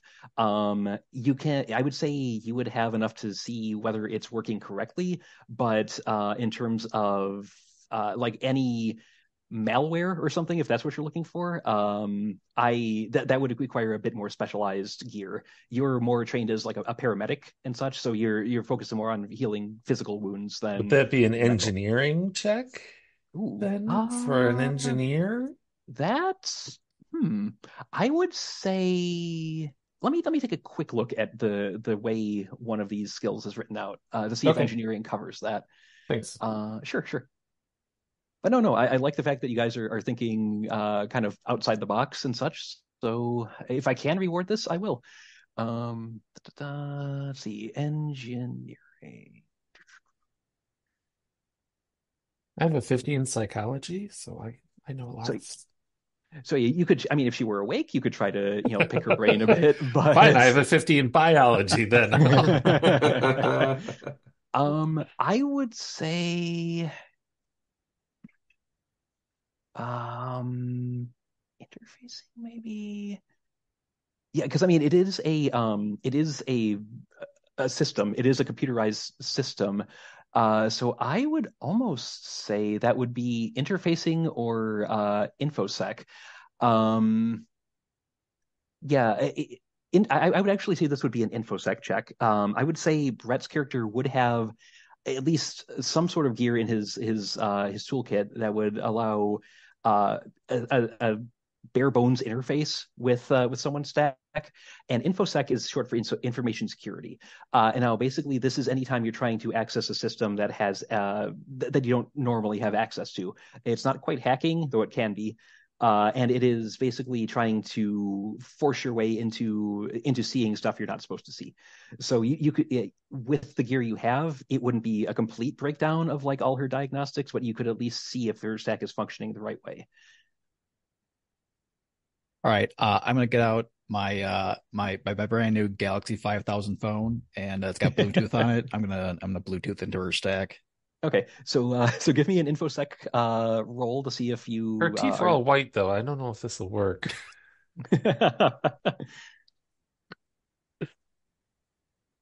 And I roll an 86 for my 40 infosec. Oh, so yeah, you did Perfect. not manage to gain access to anything about her stack, I thought that unfortunately. Bluetooth would do it. Sorry, fellas. But yeah, so right now she is unconscious on the floor. What do you do? Are you gonna leave her there? Are you going to try to get her back to the transport? Are you I gonna was try to thinking we report? should try to scare her on the ship. Yeah, but what do you guys think? What other rooms do we have here? We have a I think To answer Brett's question, across the way there's the barracks, the female barracks, like where the miners would sleep. Further down, male counterparts to the female rooms you've seen. Farther past that, there's a rec room, the refectory, which is like the eating area, supply closet, and at the very far end is the communications room. There's also like a kitchen and a pantry off the refectory. So those are your options if you wanted to stow her somewhere here. Um, If we take her back to the ship, Pilot Mike can watch her. Yeah, I think so. Okay. okay. All right. So let me do a quick roll here. Okay. So yeah. Are you all going back, or just one of you taking her back, or are you splitting the party? I think we split the party. Okay. Who's taking her back to the ship? I think the medic should. Yeah, I can take her. Okay, that makes sense. So yeah, you take her back the way you came. The doors open for you without any issue this time, which is good. And take her back to the transport that you came in on. And as you come in, Pilot Mike is like, "Oh, what the hell happened? Is she okay?" She seems to be suffering some kind of traumatic response. She attacked me, but she's been sedated one way or another and secured, and just keep an eye on her and radio in if she starts to wake up so I can come do a check on her, please. All right, 10-4. Yeah, I'll keep an eye on her. Yeah, I'll be here when you need me. Just be careful, he says, looking down at the unconscious woman. Thank you, Mike. Um, yeah, will do. So the rest of you, while Dr. Pepper was taking Gianna to the transport, were you just waiting, or were you venturing onward? How much were you splitting the party, I guess is the question. I want to use my light gun on Brett MacGyver. What? Just kidding, just kidding. I think we let's check the barracks right across the hall. Okay. We'll work on the door Um, while doctor's up there. Sure. That one opens without issue. Oh, Uh, okay. actually, yeah. Um, and when you look inside, you kind of see why. Like there are beds set up, but it looks like no one has slept in them. Which makes sense because if the miners haven't arrived yet, then it's all just kind of for show at this point. There are various like little storage chests at the foot of each bed. But it's several rows that all appear to be empty. Let's do a quick set of rolls here. Yeah, it's quiet in here. If you want to like make sure you check every nook and cranny, it would take an investigation roll to see if you find anything that you don't see at a first glance. But at that glance, yeah, it looks like it's just an empty room with beds. So just game system wise, is there a chance like if we looked in this room further, we could find like an item that would be helpful to us? You never know. I mean, I would say, since I know one of you has the common sense stat, but I'm kind of applying it to all of you. Um, you would know that since this place is just being set up, you probably wouldn't find like any mining equipment lying around or anything like that, or any personal Okay. effects of people. There's a chance maybe someone was in here and dropped something, like one of the people on the tour, but it's probably not likely. You can always check though. Oh, Dave, you're muted. Getting into character, I like it. Sorry about that. I didn't mean to give you all a crotch shot as I closed the laptop lid slightly to reach for something behind it. Yeah, that I'm was suddenly amazing. glad I was looking at the map and when that happened. Uh, so yeah, Okay. yeah, and I'd say in the time it took you to look around, unless you wanted to look further, I would say that would give Dave enough time, or excuse me, Dr. Pepper enough time to get Jenna safely on board the transport and back to the hallway at least. I think we're good here. MacGyver, you good? Yeah, I don't see anything in this room. Okay. Okay. Um, so further down, like I said, you see, and your muse would also have a map for you, a schematic of the facility. The next two doors on your left and right are the male barracks and the male showers on the left and right, respectively. Beyond that, the first door on your right would be the rec room. First door, the door past that on the left would lead to the refectory, the eating area. Door past that on the right would be a supply closet, and then at the far end of the hallway is the communications area. Yeah, I was gonna ask, is there supposed to be a door for the comms to get in, or is Oh, that a yeah, like? I just Okay, didn't. okay. I Yeah, didn't know if that was like a impassable wall or. yeah. Nope, that was just a quick sketch on my part that I didn't draw in. So, All right, this is gonna sound crazy, but what do you guys think of going down to the refectory just to see if there's any evidence of like anybody having done anything at this place, period? Because we're not really finding much so far. Like, have these people been eating? We have one lady and nothing else. I'm okay with that idea. I figure the okay. kitchen should have some signs of somebody has done something here, but Okay. Have I caught up yet, Justin, or am I Yeah, still yes, yeah. You would have. okay? They would have just been exiting the female barracks when you got back into the hallway, and you probably would have heard that conversation taking place. So Okay. yeah. Um. So I'm just double checking to see where people are. Okay. So yeah, if that plan sounds good to you, you guys advance down the hallway. Still eerily quiet. You do once you pass the two doors to the male showers and barracks, still seems strangely quiet. It You pass the door to the rec room and it's still seems oh well yeah especially with a critical yeah it's dead silent, but further down the hallway you to the door to the refectory you I would say see who all notices this. I know one does. Okay. So Cody and Dave, you notice there's what appears to be blood smeared across the floor in front of the door to the refectory, and there's like a handprint on the ooh, door, like someone um, was pawing at it or trying to do something with it. Um, hmm. so and yeah, so it looks like if you want to like know anything more about it, like which direction the blood smear is going, that would be either medicine or investigation. Investigation probably, but I'll allow medicine. Yeah, I'll do a medicine check, sure. Okay. 43 versus 60. Okay. Yeah, it looks like you based on with the way the smear is going, it looks like someone fell here and was like pulled through the door. Ooh. You don't see necessarily footprints at all, but you do see like there's a splot, a splash or a splot. Words, I have A them. A splat or a splotch, splotch? a splotch. There we go. Of blood, like where there was an impact, and and it seems to be kind of like spraying out from that point a little bit, and then like the said, the smear heading back into the door. So again, you All don't right. necessarily hear anything at this point, but you see evidence that something horrible happened. Before we decide on what to do here, do we hear anything from the supply closet or the comms rooms? Let me roll those for you. That would be perception.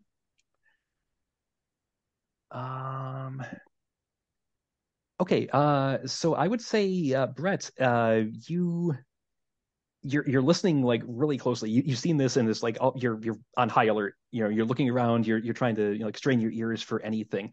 Um, you think you might hear something from the door to the comms room, but it's very faint if it's there. Otherwise, there is a louder noise coming from the refectory, and it sounds like a voice. Hmm. And you can't quite make out what it's saying, but it is a voice. It seems like it is saying a lot. Like it's a almost constant string of words. Hey guys, I think there's somebody in there. Well, I led the charge last time. We saw how that went. So how about we let our security expert go first this I time? agree. This Right. guy's got a gun. Let's get through this door. Is it open or not? You you yeah, you go to access the control panel, which is spattered slightly with blood, and it does open, Oh, seemingly maybe based on what happened, maybe no one had a chance to lock it. And before you is a scene of carnage. There were tables set up. There were like streamers along the ceiling and like fancy glittery curtains along the walls to try to spruce the place up. Some of those are torn down. The tables are flipped over. There is definite evidence of a struggle. The blood smear is dragged further down and through the other door. And it's a sizable room. It's the size of what you'd expect from like an installation that houses a lot of people where they can all come and eat. And let's see. I would say that is not in your line of sight right now. You Okay. say, what is not on our line of sight? No, nothing. Don't worry about it. Don't worry about it. So yeah, you and once the door is open, you do hear that voice, all of you, more clearly, and it's very repetitive. Actually, it's coming from behind one of the upturned tables, and it seems to be it's not quite gibberish, but it's would you like seconds would you yeah the special of the special of, and it's just sort of a malfunctioning electronic voice, um and that is the most noteworthy thing that you're hearing right now, and it's actually kind of loud enough that it's if there is like anything else moving around in here, it might be kind of drowned out by that uh malfunctioning waiter bot, perhaps. Um, but yeah, it's coming from behind like a table, and there's, like I said, there's tables upturned everywhere, stuff strewn all about, definite signs of a struggle. Do we see where the blood trail goes? I mean, it kind of there's a lot of debris, like overturned chairs and tables, but it seems like it overall it leads through the door to the kitchen. Uh, well, I think we have the engineer in charge now, since we have some kind of mechanical person we're investigating. I mean, if you do you want to go around the table and Are we you certain that it's a racist? mechanical issue at this point? Can we silence that robot so we can hear what's happening? Is it in the room with us? Oh yeah, it's the voice that you're hearing is coming from behind a table. I mean, unless you get closer, you can't see it, but it is pretty loud, very mechanical, very repetitive, very stuttery. Okay, I investigate for this cafeteria bot. Okay. Yeah, you see, you go around the table, and on its side, with part of like its circuits kind of look like they were sort of torn out. Um, or there's wires hanging out of like a weak point in one of its arm seams. It has treads, it has arms, like little spindly arms. There's a tray that is off to the side that it might have been carrying. There's also bits of food scattered here and there throughout here, and it's just sort of there convulsing on the floor, and its head sort of turns to you and says, greetings, visitor. Would greetings, visitor. Would you like? And it just kind of is going through that loop. If you want to try to shut it up, You that shut would that be. thing up.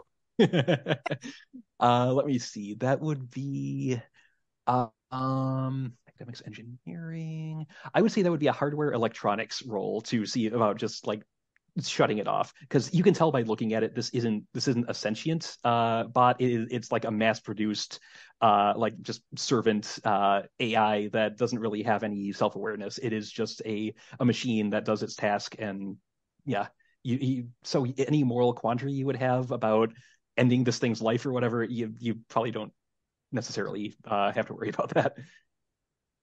Uh we might need this bot might know something. We need to like I don't think we need to shut this thing up yet. I'm going to take my electronics toolkit and my repair spray, and I'm going to spray the bejesus out of this bot with my repair spray and see what happens.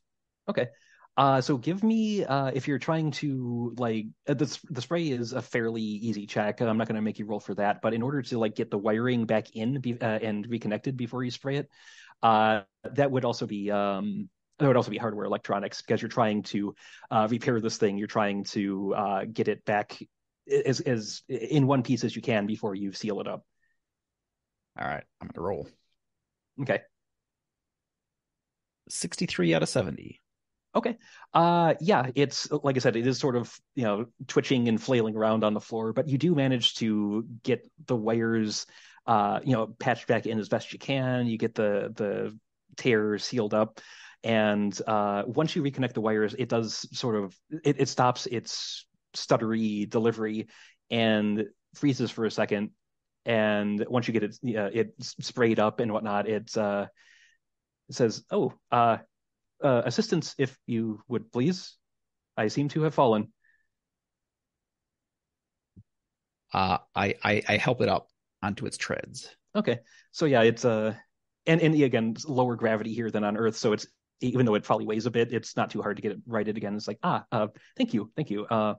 I the specials today are European salmon, which I would highly recommend. If fish is not to your liking, we do have vegan options, and it starts going like through its whole like default spiel unless you interrupt. Uh, I'm going to interrupt it and ask it a question, and I'm going to ask it what happened in here. Oh, welcome to the inaugural opening of the of the Cobalt One mining facility. It is the spearhead of Sandos Mining Corporation's foray into the main asteroid belt.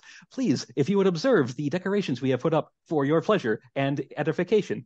Now, if you would, it seems that we are still setting up for the meal, looking around me. But if you would perhaps come back once we have tidied things up, and we would be more than happy to serve you a delicious meal of organic grown vegetables and meats and sundries from the mines from the farms of he just kind of keeps going on and on.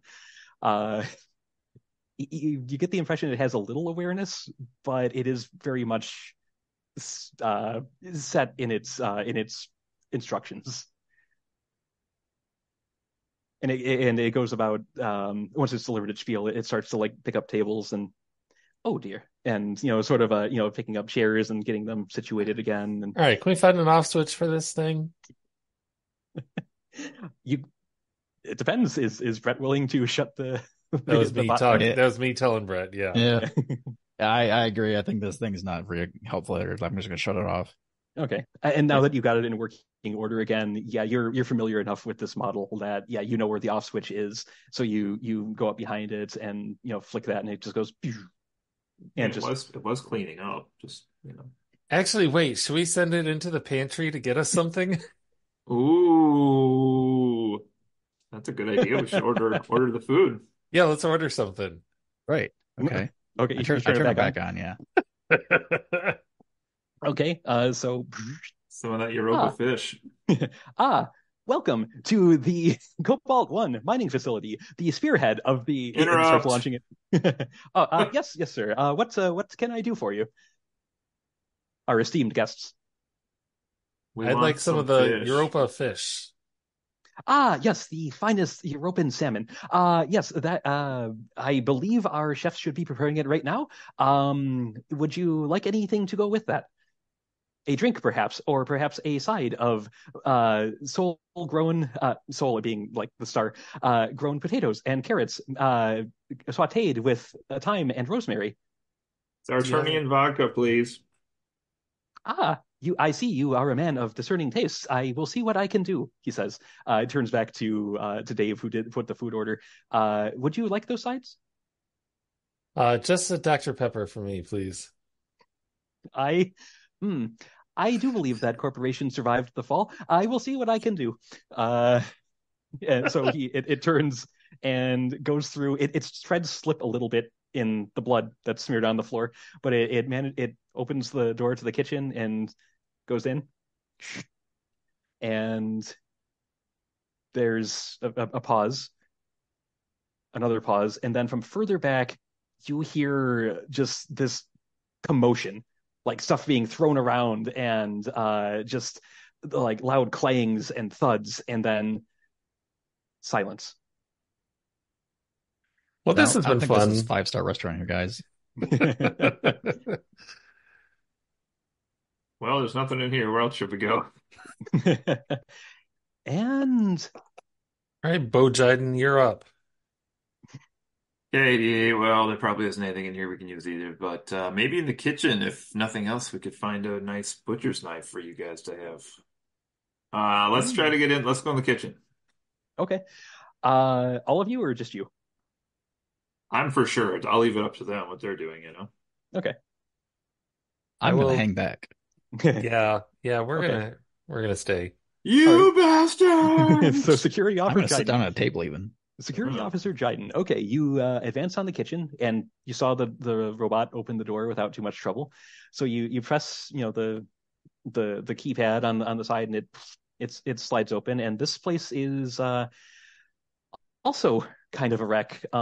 There had been what looked like other robots that were preparing the food, and they are in shambles on the ground. Some are actually like suspended from the ceiling, like with like automated arms and stuff. Those have been torn down. The blood stain ends in a body against the far wall. hmm. There are cooking utensils and stuff strewn everywhere. Uh, and no sign of the bot that you sent in there.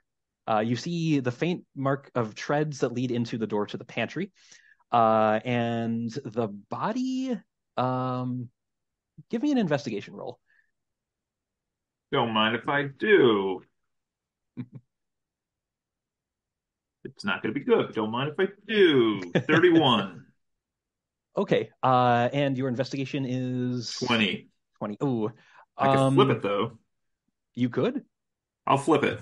Okay, so I'll mark down that you used a moxie point there. Here's the beat. Gonna make that Okay. a catchphrase yet. Okay, so you go over to the body, and this person is you don't even need to make a medical check. This person is clearly not alive. Um, they're on their stomach, so you would have to roll them over to see their face. Do you do that? He's dead, Jack.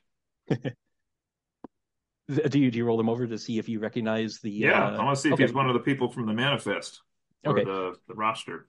Yes, it is. This is actually it matches the description of Leonard Toombs, the comms officer, who was one of the Leonard. Sandos employees. So yeah, he is covered in blood.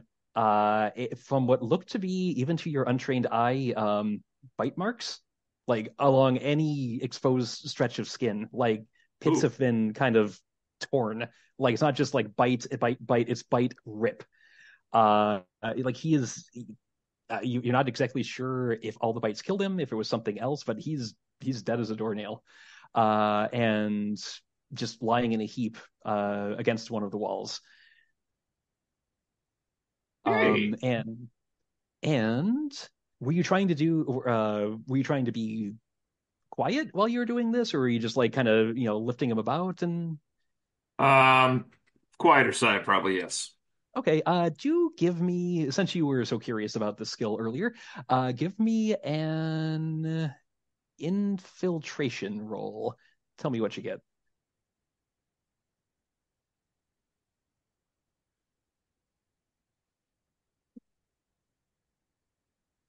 96. Okay, the door to the pantry opens, and there is another figure that kind of stumbles out towards you. His movements are very like stilted and jerky. He's human. It's not like another robot or anything, but he seems like he's struggling, kind of. Um, you he's also spattered with blood, kind of all over. But is like I said, is alive, is up and about. And he's holding what looks to you to be one of the arms of the bot that you sent into the pantry. Hmm.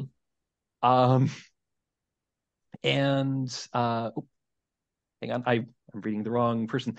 Sorry, it's not a guy. It's a woman. I had the wrong. I was looking at the wrong entry here. It matches it. So she is holding what looks like one of the arms of the bot that you sent in there.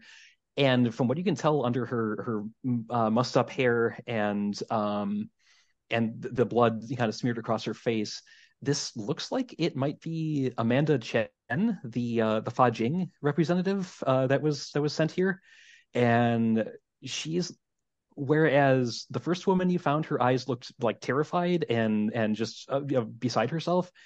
There's there's a different look to hers. Not quite angry, but there's something there. You can't quite place it. And she drops the arm, which it clangs to the floor, and looks at you. Says, "Who are you?" And she's breathing kind of heavily. Oh boy. How did you? Where did you come from? Where were you when all this was happening? And again, just that heavy breathing, that sort of aggressive tone to her voice as she's staring you down. There's nobody in the room, so I can't really talk to you guys either, I suppose. This is tough because I feel like she's probably not going to give us any information, but at the same time, somebody's going to have to give us some information at some point here. You can call for us if you want. I mean, yeah. Sure, you guys come in.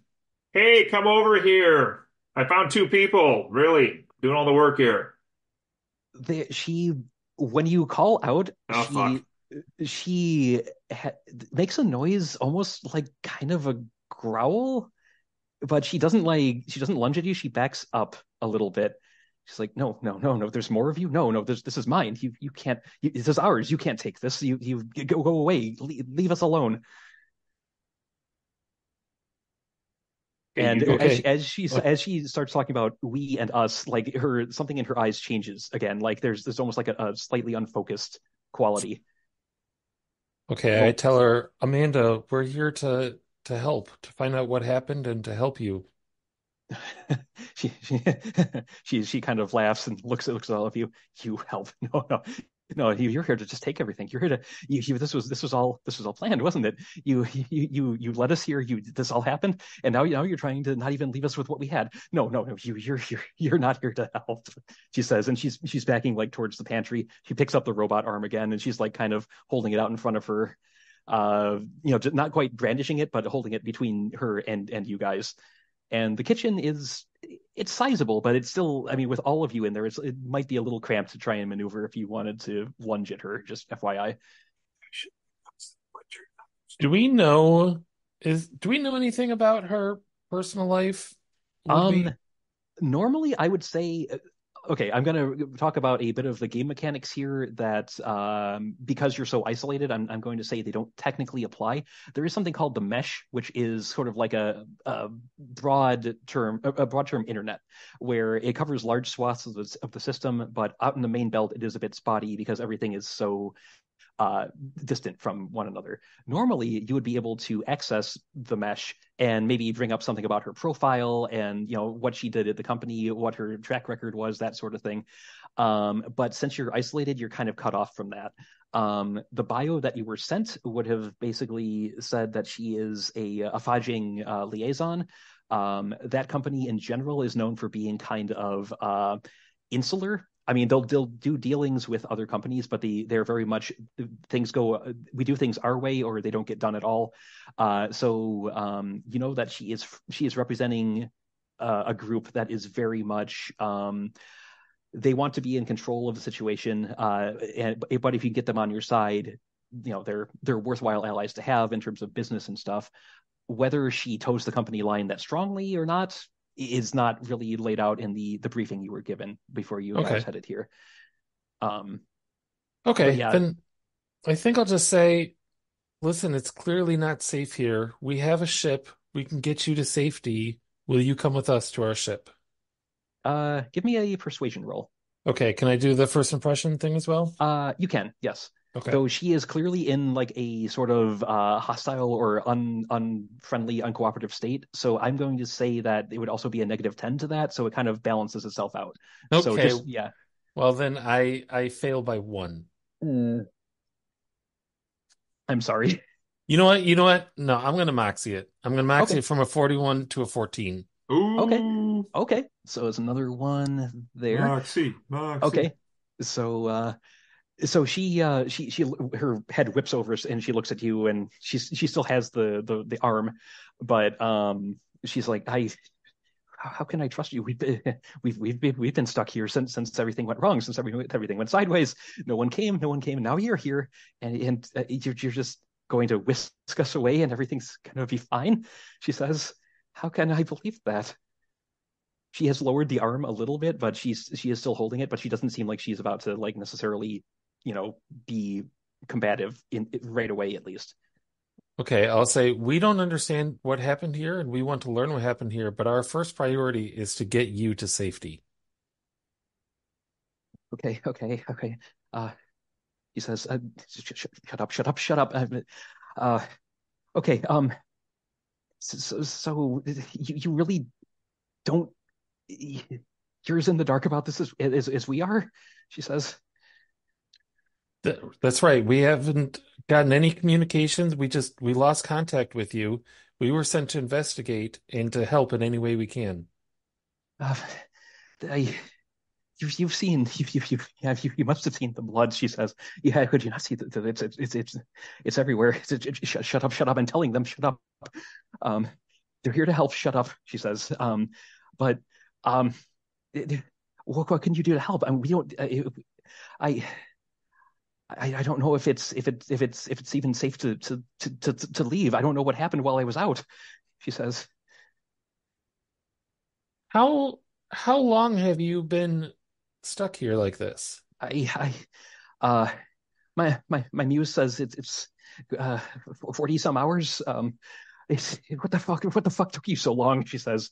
Um, but no, I was I don't know. She like looks off into the distance for a second, and when people do that, they're accessing like information from their muse or normally the net, but you're cut or the mesh, but you're kind of cut off from the mesh.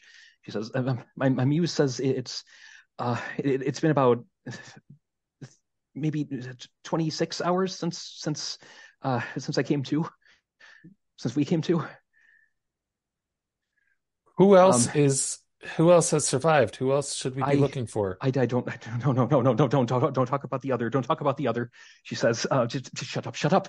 I don't know about the other liaisons. I don't know where they went. I don't care where they went except for the oh God, what have I done? um no, shut up, she says. I don't know about all of them. I know some, like that guy over there and the one in the pantry. I know they're not alive anymore. What have I done? Um, but the others, I don't know. They might have run off. I haven't seen them. I locked myself in there, and I've been guarding what I can to keep them from getting in. She says, and there's like a moment where she suddenly seems like she's about to like either collapse or like shift away from herself, but she takes a few deep breaths and seems to sort of come back to something approaching lucidity. And says, I don't know. All I know is about the one here, the one there. I don't know. I don't know about the others. Okay, Most of the we others. found Jenna. We've got her sedated and secured on our ship, where she's safe. Let us bring you to the ship as well, so you could be safe there too. Sedated. Sleep, she says. Sleep would be good. I wouldn't hear it then. I wouldn't hear. No. You're not. No, shut up. And at this point, she kind of, her focus shifts like away from you, and she's like looking off sort of into the middle distance, but not like in the way that she's talking to her muse. It's like she's having an argument with someone that's not there. And she looks like she's not physically but mentally struggling with something. um if you wanted, this Can I might be do an a opening to try psychology and. check? Oh, absolutely. Yeah, give me a roll, tell me what you get. Okay, my skill is 50. I got a 63. Hmm. um well, you're not sure. It could be a variety of things, and none of them are great. Something. I mean, she's surrounded by dead bodies. It could be the trauma from that caused her to Sure. have a psychotic break. Something else might be at play. Like your briefing didn't mention any history of drug use or anything like that, but there is a chance she could be on something. It could also be there was no mention of a history of schizophrenia or anything like that, but it's not outside the realm of possibility. So it could be a variety of things. You're really not sure, but she's clearly suffering some sort of mental um, issue right now. And how long she's going to stay stable and cooperative is at this point anyone's guess. Um, you could, Okay. yeah, I offer her I tell her that once we get back to the ship, I can sedate her so she can get some nice rest if that's what she would like.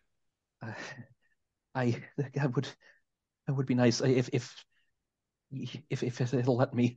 You said the other Jana, whatever her name was. You said that she was it worked for her. She was able to sleep. Yes, she's out right now. Oh, then could you knock me out now so that I don't have to keep hearing it. It won't shut up. It's there in the back and it's not even words. It's always there and it's trying to. Sure. Yes, yes. I'll if you'll allow me to, I'll give you a little medicine that'll help you sleep, and then I'll carry you to the ship where you'll be safe. Hold that thought because I'm going to see if she is able to actually let you do that. So give me just a Oh, sec here. interesting. Okay. Yeah. So that would be okay. Um, she looks at you and in her eyes she has that same sort of pleading look that Jana had.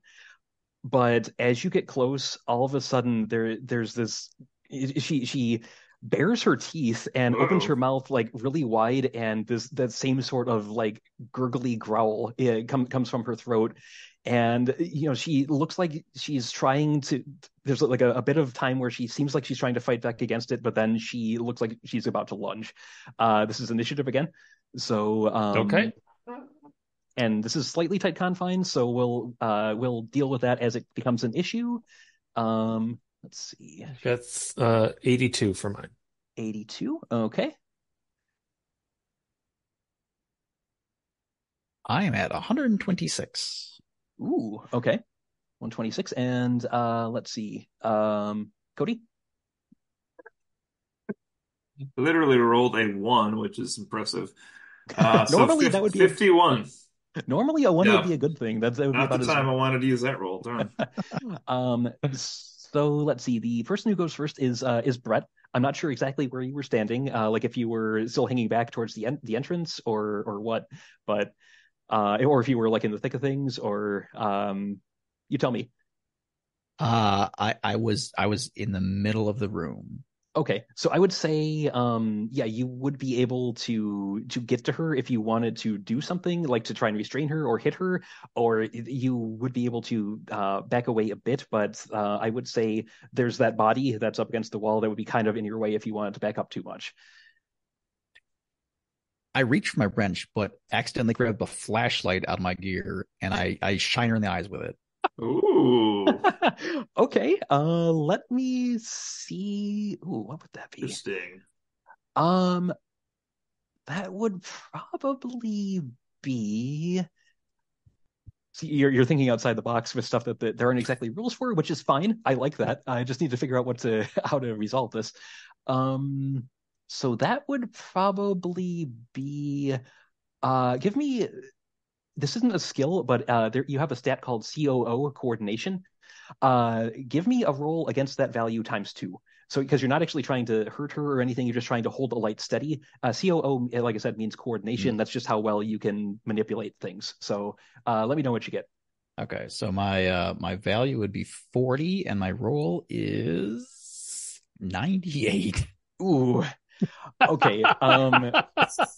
And I rolled pretty well on her fray, which I guess would be the most effective thing or the most applicable skill here. So she, you try to shine it in her eyes, and she like flails with the robot arm and like smacks the flashlight out of your hand. So she rolled pretty well on that. So okay, that brings us to thematically, if fitting, it brings us to her. So she just knocked your flashlight out of your hand. Had Dave, had you closed the distance in trying to like talk her down, or were you still hanging back when you were doing that? I had approached her with the syringe because I was offering to do that Okay, for her. yeah. So you are probably the closest target in that case. So yeah, she is going to lunge for you, and I think I had her with slightly better stats than the last one. Yes, I did. Okay. Ooh. Okay. So yeah, she had swung with the robot arm to knock the wrench out of the way, but her head whips over and she sees you still right there. And instead of swinging at you with the improv club, she like lunges in and tries to bite you and actually connects. So let me see. That is 1d10, and I'm going to bring up your sheet here. So the way damage works in this is I mentioned there's a wound threshold, but there's also durability. Durability is like how much total health you have.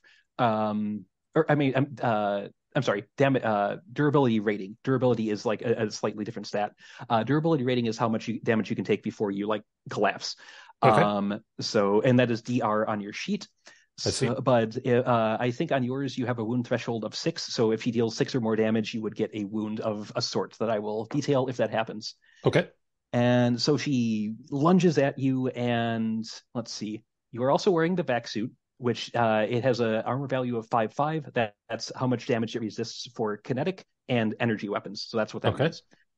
So she rolled 7 for damage, which means your suit absorbs 5 of that, but you still feel her teeth sink in and like bite you on your Ooh. shoulder, and you take 2 points of damage, which is not enough to give you a mechanical like again mechanical wound, but it is 2 points off of your damage durability rating. So you have 2 points from that DR number.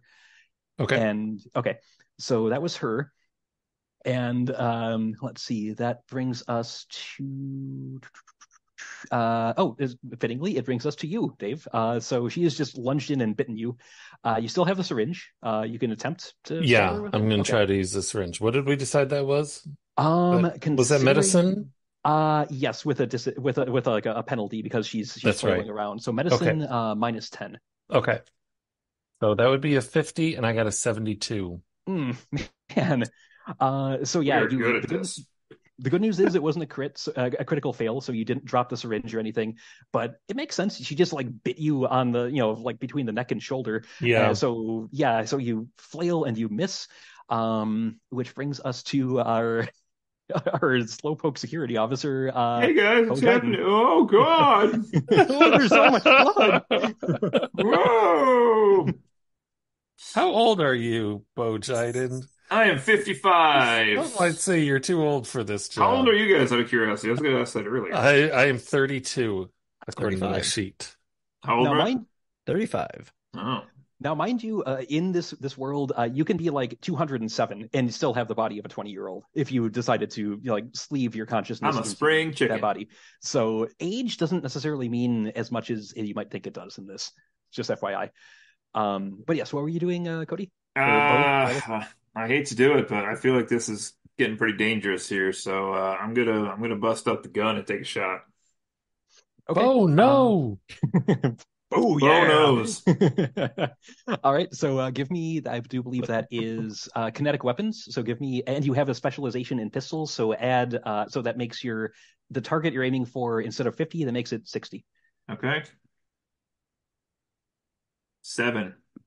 Oh yeah, you're like, all right, fuck this. This is Headshot clearly that. yeah, this is clearly above and beyond normal operating procedure. You whip out your pistol, fire it, and roll damage, which I do believe your light pistol is 2d10. So roll a d10 twice. Tell me what you get as a total, and we'll go from there. 4.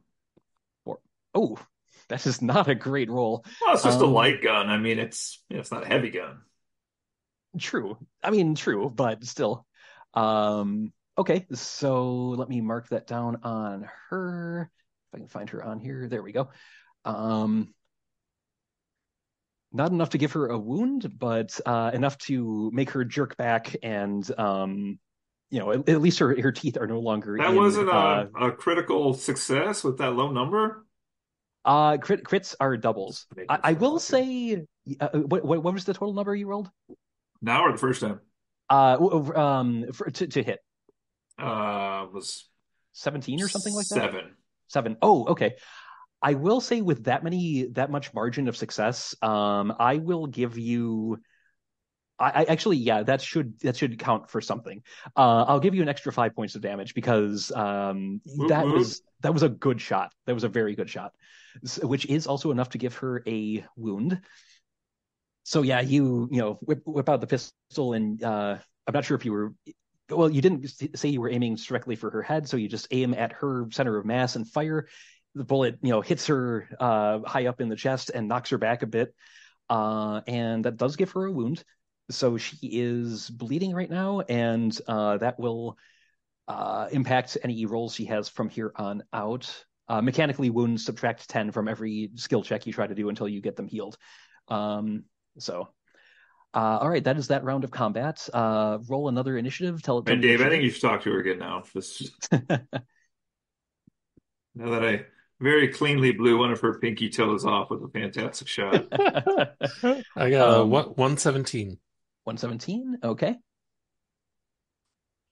137. Ooh, nice.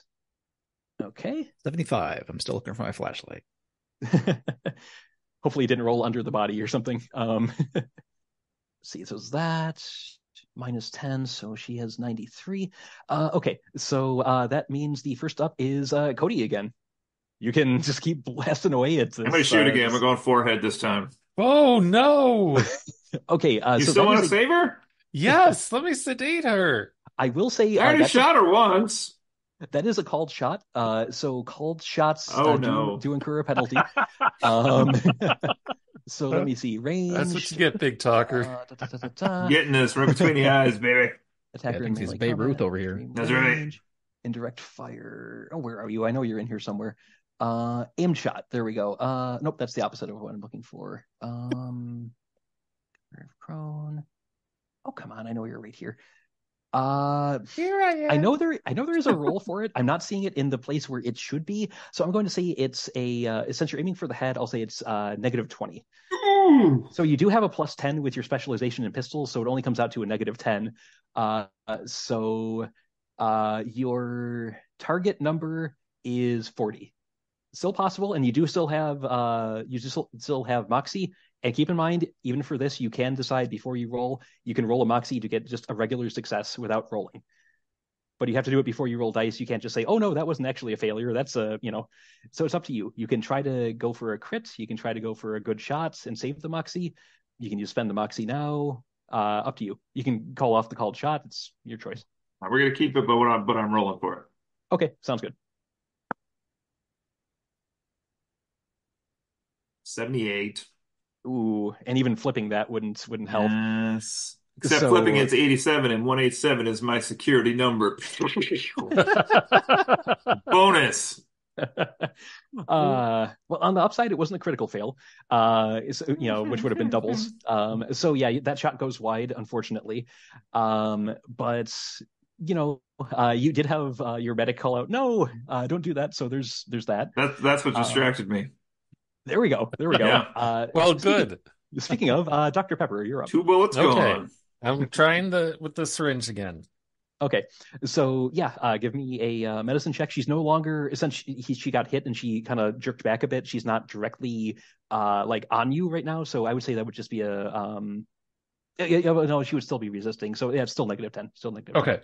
So She's also normally wounded, 60, no, 50, and I rolled a 91. Oh, We are good at this. Yeah. Well, I'm going to moxie Good. it. You- I'm I was going to gonna say you moxie can it to a moxie it. 19. Yeah. Yeah. And she rolled pretty badly on her fray. Yeah, you managed to get the syringe in her like underneath her clavicle. So it's like you hit her right in the chest and depress the plunger. And I think in the way this works, it's usually pretty damn quick because it's the future and future medicine is pretty damn quick. So yeah, she growls briefly, and then it sort of like tapers off as she collapses to the floor. Blood still kind of trickling out, but I mean, you can still tell that she's up and about and breathing because she reacted when you stabbed her with the syringe. So Okay, I now try to treat her gunshot wound while Brett, if you could tie her up, please. Easier to shoot now. I Absolutely. appreciate that, Doc. okay, that is another medicine check to see if you can patch her up. And I should have seen this before, which it worked out well because you gave me a +10, but I have a utility tool that gives me +10 to first aid. Oh, I forgot about that. Okay, So, I mean, you basically gave it to me last time anyway. You gave me a +10 that yeah, so okay. okay, so now my score is 70 and I rolled a 97. So, um, hmm. Yeah, and you can't flip that to make it work. sure can't. Uh, my sympathies. So, you're maybe it's just the stress of the situation, It is a the very stressful adrenaline. situation, yes. Yeah, the fact that you just got bitten. But yeah, you try to stop the bleeding a bit, and it doesn't quite. You're not quite able to get it right. You do have, I think, one of the things I gave your character was like nano bandages or something like Yeah, that. that's true. Yeah, you could I always have just four slap. of those. Yeah, it won't get the bullet out, but it would stop the bleeding if you want to just slap Okay, one of those on that's her. a great idea. I will do that. Thank you. Okay, sure thing. Can I check my own wound, or do I need to like take the suit off for that? You would have to Or take what? the suit off since she did bite through it, but it was a small enough wound that the suit's like self-healing material did kind of seal it already. I mean, you still have a bite mark in you, but the suit has sealed because, if you got, nicked out in vacuum or something like that, you don't Okay. want to, yeah. If you So it's guys don't designed mind, to I'm want gonna to. take a minute to do that, to take my suit off so I can check my own wound to see if it's Yeah, like I'll turn infected or around and anything. look the other way. You gotta move the camera again. Well, Bo, do you mind checking the pantry too? Because she Yeah, I want to see implied who's that in there was there. another body in there. Yeah, I could really use that salmon right now. No, you Chop, should chop. be looking for a weapon, Brett. That's what you should be doing. Or do you have you have a wrench? I guess. He's got a wrench. He's It's got a really flashlight. I He's the been do. putting medic them that to good needs the use. weapon. All right, Um, okay, so who's going into the pantry? Brett? I am for sure. Okay. I'll So follow. Cody, Brett. All Okay. right. All right. So Dr. Pepper is just getting out of the suit, trying to get a look at the extent of his injury. So I'll get back to you. Okay. The two of you going into the pantry. So you enter in, and let me bring up that note here. Okay. So so you found them. Okay. You enter the pantry, and it's fairly spacious for something like this, and it is pretty well stocked with crates of food of various sorts. I mean, they look like they were brought in from outside. So I mean, there's cabbage, there's actual like grown vegetables and things, and like cuts of meat. So the company must have paid out the nose for this sort of thing, because most food that people get, your standard salaried worker is, made from a what's called a cornucopia machine. Think replicators from Star Trek, but not quite as fancy or as tasty. Is So there yeah, salmon? there is a crate with I think it was European salmon. So yeah, you do see a crate with oh god, I always forget, is Europa a moon of Saturn or Jupiter? That's I always Jupiter. Jupiter. Yeah, you do see the logo of the Jovian Republic Oh, on that, and yeah, so it is honest to goodness Titan, or at least Jovian grown farmed salmon. So you okay. do see that. Actually, let me do a quick roll for two of you. Uh, Cody, at least, since you took note of the Jovian Republic symbol, you notice that on the other boxes, the other crates, it's a symbol that's different. Do you have? Let me take a quick look at your skills here. I'm Uh, dumb. well, you do have networking hypercorps.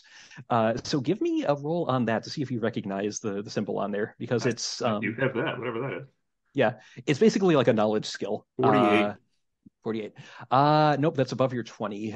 So you you don't recognize like what company these would have been from, but I mean, they must they must charge a lot considering it's looks to be actual legitimate grown food that may have come out of, if not hydroponics, even dirt possibly. The symbol you're seeing, it's like a crow with three legs, and in each of its legs, well, one leg is holding a bunch of grapes, one is holding a carrot, one is holding a sheaf of wheat, and behind it is sort of an orangish circle. So that it's a symbol you do not recognize at all. Just wanted to point that out because it looks weird to you. Okay. All right. But yeah, you see all of that, and then you see the body. There is a man lying. Also, looks to have been. Well, you're not a doctor. Both of you give me an investigation check, since I don't think either of you have medicine, to see if you can figure out what happened to this guy. Investigation. Yes. No, real dumb. 94. He did. I got a 27 out of 30. Poke. Oh, There you go. Brett. Yeah. What's up, Brett? Bite marks again. Actually, I couldn't tell there were bite marks. How dumb am I? he's well, because it's not the fact that you.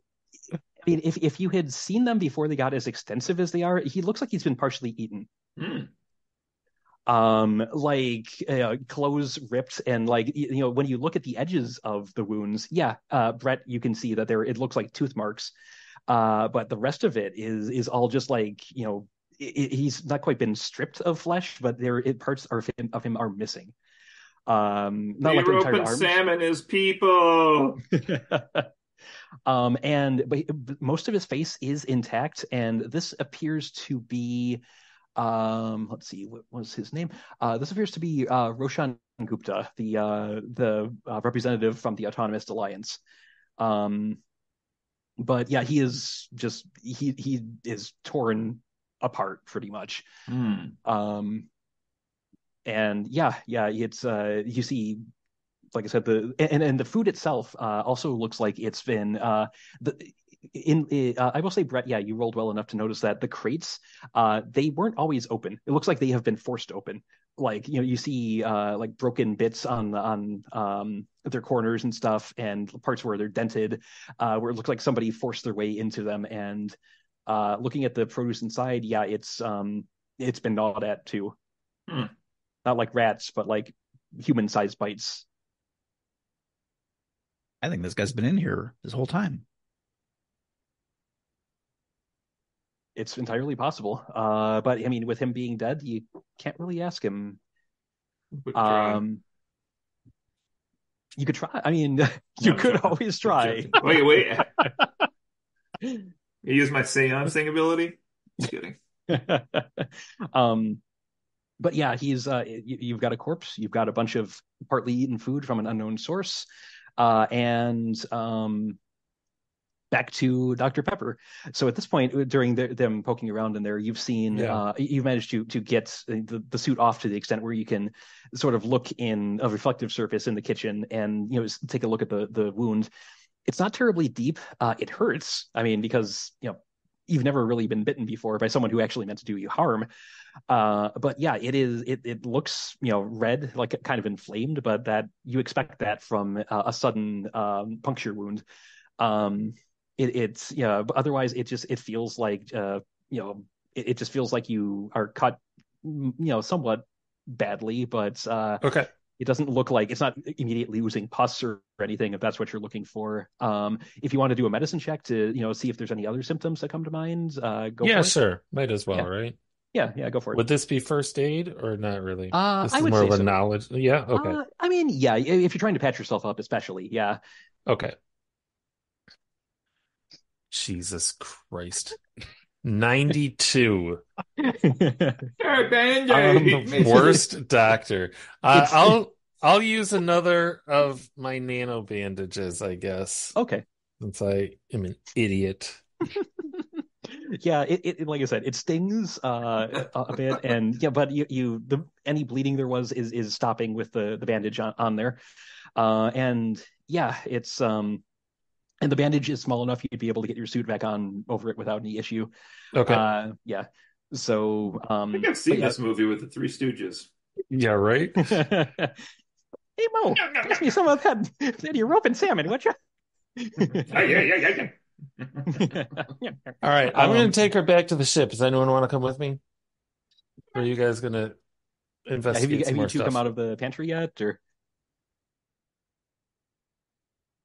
Wait, say that again, Justin. have you two come out of the pantry yet, or are you still like poking around in there? We're gonna come out of the pantry just to talk to Dave. Yeah, I don't feel like there's anything else in there right now. Okay. Um, all right. So yeah, he asks if anyone's coming with him to take the lady back to the ship, or if he's going alone.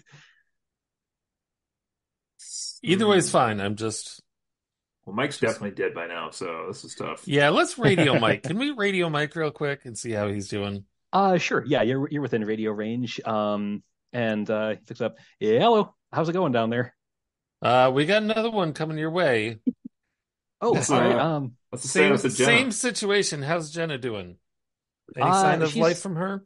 I mean, she's starting to come to. Oh boy. She seems just really freaked out. What happened in there? Okay, tell her I'm on my way and I'll give her some medical help. Hey, Jonna, the doctor says he's on his way. You gonna hang tight back there, huddled in the corner like you are? She's not saying anything. Mike says. Uh, I'm keeping an eye on her, but she's really just freaked out. Um, so yeah. Is she still secured? Is she still tied up? Uh, is that you're asking him that out loud? Yes, I'm asking him that very Uh, quietly. oh, Wait, does he speak Japanese? I asked him in uh, Japanese. I'll roll a high low. High yes, low no. Low he does not. Okay. So So no. close. So yeah. Actually, you mentioned Japanese. Hang on one quick second. I'm just going to take a quick look, step back a few minutes in time here. Security. Yeah, flashback. Oh yeah. So actually, when you were, give me a retroactive roll on your interests for mythology, Cody. While you were in that For room, my mythology? yeah. Oh, When you snap. noticed that symbol on Yeah, I on the did. crates. The 30 out three-eyed of crow. 40. Okay. Well, this is weird. That you recognize that as something from Japanese mythology. That appears to be what's called a yatagarasu, a three-legged crow that lives on the sun. But you hadn't really ever, if that's a company, you have not heard of them before. Hmm. But I just wanted to make sure that, oh yeah, I'm working in the actual like other parts of your character and trying to make sure they're important. So if you want to ever bring that up to say the doctor who wasn't there or anything, feel free.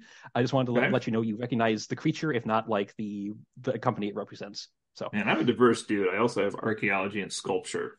yeah, I figured your character before he died on Earth was more peaceful than he currently is. Okay. Which is archaeology, which is also why you have an interest in history and in mythology and that sort of thing. But Beautiful. yeah, thank you. So yeah, Okay. with that, Dave's heading back to the ship. MacGyver, what are you thinking? Uh, I would like to go back to the ship at the moment as well. Oh, you would. I would. Okay. Um, okay, I will go explore, but I will do a room that was quiet on the way past. So I will go check out the rec room. That was quiet, I believe. I believe so. Okay. Okay, so Brett is accompanying the doctor back to the ship. So I'll get to you after I talk about the rec room. So this is you put your hand over the sensor and it opens. It Oh, seems thank like goodness. it's in better condition than like any of the other rooms you've been in, aside from like the barracks and maybe the shower room. It's it's outfitted with your standard like ultra high def view screen for movies and games and that sort of thing. There's a hollow projector for more 3D entertainment. The gravity is too low for there to really be like a ping pong table or anything, but there's all sorts of like accoutrements for the miners to blow off some steam, once this place is up and running and such. But and it looks like there has been some activity in here, like maybe something was picked up and looked at and put down, but nothing is like knocked over or grossly out of place. And you don't see anybody like hiding behind like a rack of Blu-rays or anything like that. Everyone's it's just kind of empty like some of the other rooms in here. Okay. But at this point, you've found a fair number of the people. There's only, I think, two that you haven't run into yet. Okay. So back to the two heading back to the ship. Yeah, you get her out into the docking bay and on board. And I'm trying to think of how visible the bullet wound would be. Yeah, Mike actually comes and meets you at the ramp leading in. He's like, Jesus Christ, what happened to her? I mean, who shot her? Well, she's got a bandage over it, remember? Oh, that's true. That's true. I forgot about that. I'm sorry. It's okay. But she looks pretty badly. I mean, she looks very much more out of it than the other. Like, I mean, she was Jana was knocked out, but still sort of breathing normally and whatnot. Breathing shallowly. Whereas this lady, Amanda, is it's very much a sleepy sort of kind of dreamlike kind of breaths. It's like, you want to? Okay, I know I'm just waiting to get you guys a lift off planet, but what the hell? What is going on in there? I mean, you haven't brought back a single person that's moving under their own power, but I mean, what happened? What is happening? They seem to be under some kind of psychosis, some kind of traumatic response where they uh, believe that they're in danger, and even though we are trying our best to help them, and both times they've attacked us, quite frankly, and so we have defended ourselves by sedating them and securing them. Oh, is that all? He says. You think you might have wanted to mention that before you dropped her off? He kind of motions over his shoulder with his head, in case she decided to do the same thing with me. Well, that's why we had her sedated and secured. Yeah, she's awake now. I mean, yeah, sure, she's secured, but I mean, I didn't know she was a threat. He That's why says, I told you to radio me if she wakes up. yeah, I mean, okay, fine.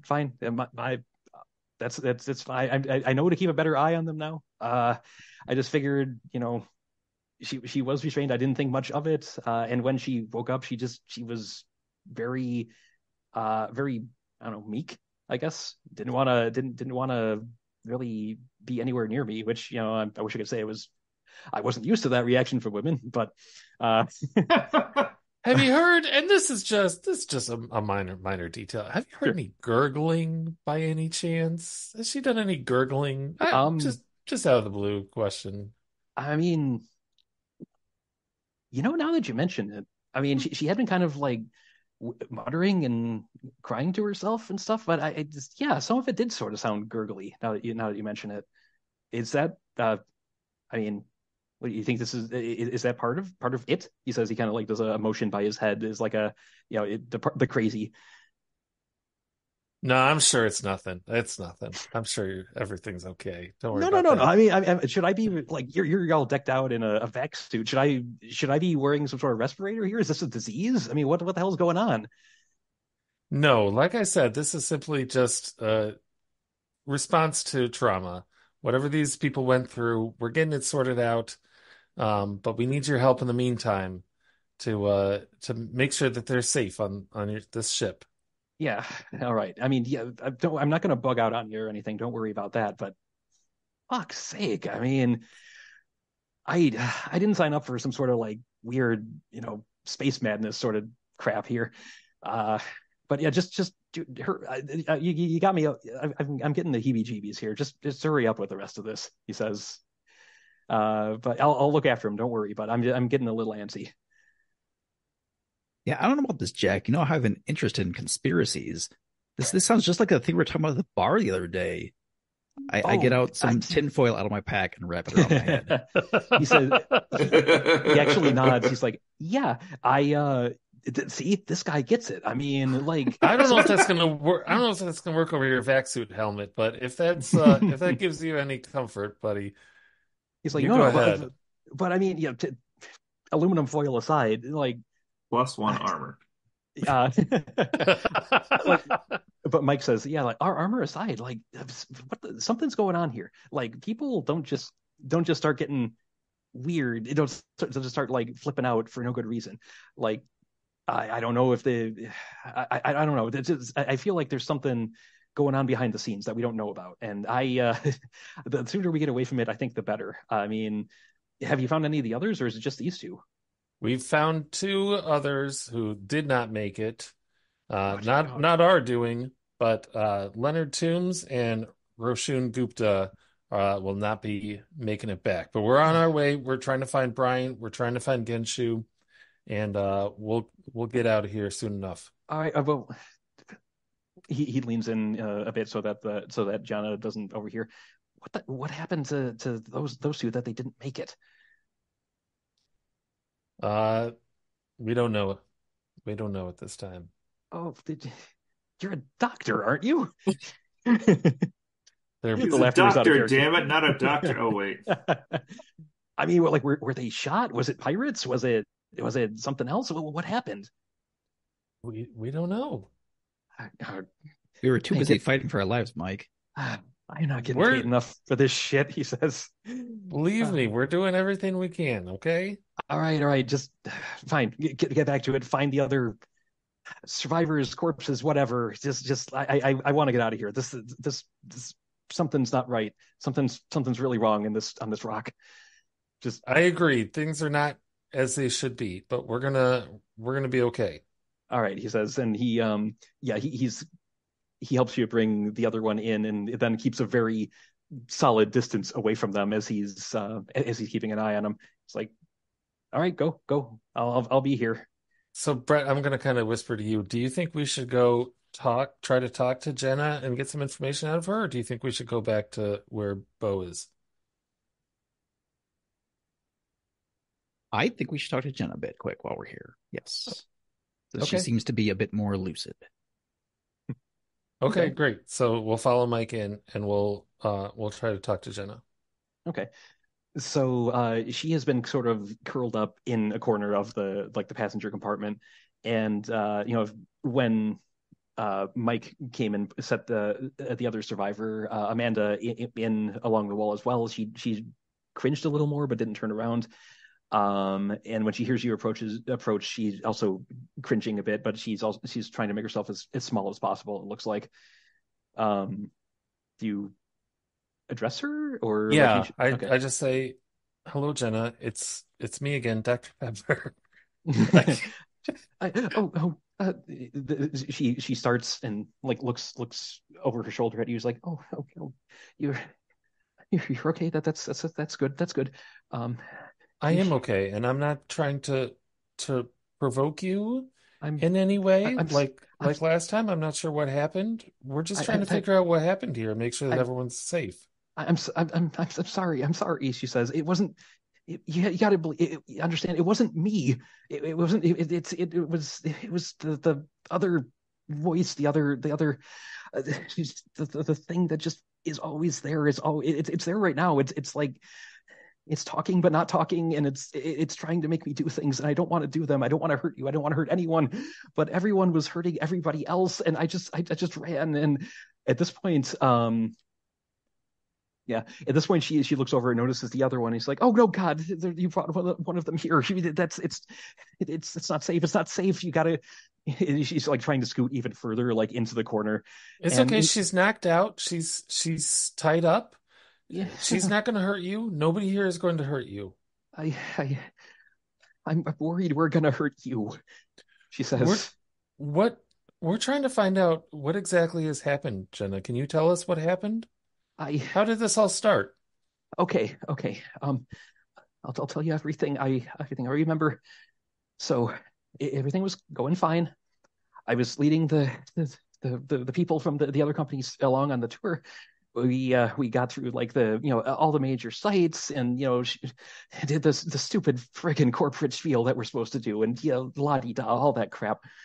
And then it was time for for us to sit down and like wine and dine them, and it really nail the pitch and everything. I invited Leonard.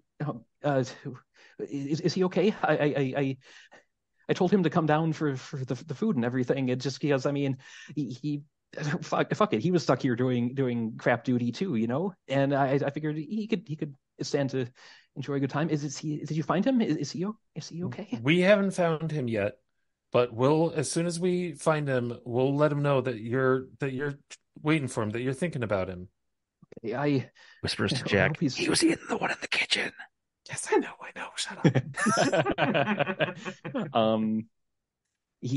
So she says, "Oh, all I know. Okay, so we started dinner. Everything was fine. It seemed fine. I was doing the whole like the talk, saying like how good of an investment this is and all that crap. It's all right. So we had the tables all decked out. People were digging in, and then next thing I knew, all of a sudden, I was just waking up, and it was madness. Like I don't even remember. I just got really sleepy, and then when I woke up, and when I woke up, it wasn't everyone was just going nuts, and when I woke up, and I didn't wake up alone. It wasn't just me. There were these. It's doing it again. Shut up. Um, she takes a second, breathes deeply, and like she actually like hits her head with her fist a couple of times, and then I'm sneakily preparing another syringe in case this is needed. And Mike is in the corner. He's watching this, like looking back and forth between you guys and her, and like a very uncertain look on his face. And she says, I woke up. It wasn't me. Everything had gone sideways. Everything had gone to hell. People were like fighting each other. They were trashing the place. I don't know what had happened. But I ran. I ran out into the hall. I ran to where you found me. I thank God it was you and not any of the others, because they would, I don't know what they would have done. They were going crazy, and I feel like I'm going crazy, and I don't know what's going on. And Okay, it just won't. It's okay. You know what? I'm gonna give you a little shot that's gonna help you sleep, and you just rest now, okay? Everything's gonna be okay. She has that same sort of pleading look in her eyes. It's like that would help, but I don't know if I can. And as you approach her with the syringe, she really seems like all of a sudden it's a struggle to hold herself back. Like that gurgly noise starts like back in her throat again. She's like, oh, I can't. I don't know if I could stop it. I as quickly as I can, I get that syringe in her. Okay. I'd lunge forward with it if I need to, Okay. Give me a roll to see if you the medicine roll to see if you connect. And if you don't, then she's probably going to try to do something unpleasant. Do I get the first aid bonus or no? You're just trying to you're not trying to directly treat a wound, at least not a physical one. So just like straight up medicine. Yeah. 74 out of 60. I'm the worst doctor. So you're going in, you're trying to keep her calm, you're yet trying to be fast, and you dive in with the syringe, and she just twists out of the way, and I'm going, give me just because this is like it's not quite initiative yet. She's just reacting to what you did. Give me a fray roll to see if you can dodge what she's about to do. My fray is 10. I rolled an 87. So she like wrenches herself out of the way and just like doesn't quite bite you. It doesn't look to bite you, but she like slams her head into the faceplate of your suit. I'm gonna say that's not a very, since it's just very much a flailing hit, it's not going to be very strong. Yeah, she doesn't even get through the armor of the suit, but she just like smacks her face against the faceplate of your suit. At this point, I'm going to say there's enough of you in the area, and her arms are restrained, that you can probably like hold her down and actually inject her. But Mike is staring at all of this wide-eyed, like, what the? We're taking. I mean, God, my kingdom for like some sort of holding cell on this tug. He says, and he kicks the wall of the transport. Just, I'm not going near them. He says, but you finish up whatever the heck it is you need to do on there, and we're getting off this rock because I don't want to spend any more time around whatever the hell that just was than I have to. He says, I'm just hurry the heck up. Yeah, Mike, we know. We're fucking doing it, all right? Really? Because it seems like you're just like at this point standing around flapping your jaws. Get moving. All You right, give me a psychology roll to see Okay. if he's just being an ass or if he's having like a mental break. Yeah, it's a great idea. 24 out of 50. Okay. You think he's what he's just witnessed and everything that's suddenly happened, he's not intending to just be an asshole. He's reaching a breaking point stress wise. He was just supposed to fly this tug. He wasn't supposed to deal with like, blood covered people who are trying to, talking about voices in their heads and crap. You think he's just kind of he's not like he's turning like them, but he's reached kind of like a stress breaking point. Okay. All right. I swear at him in Japanese and we get out of there.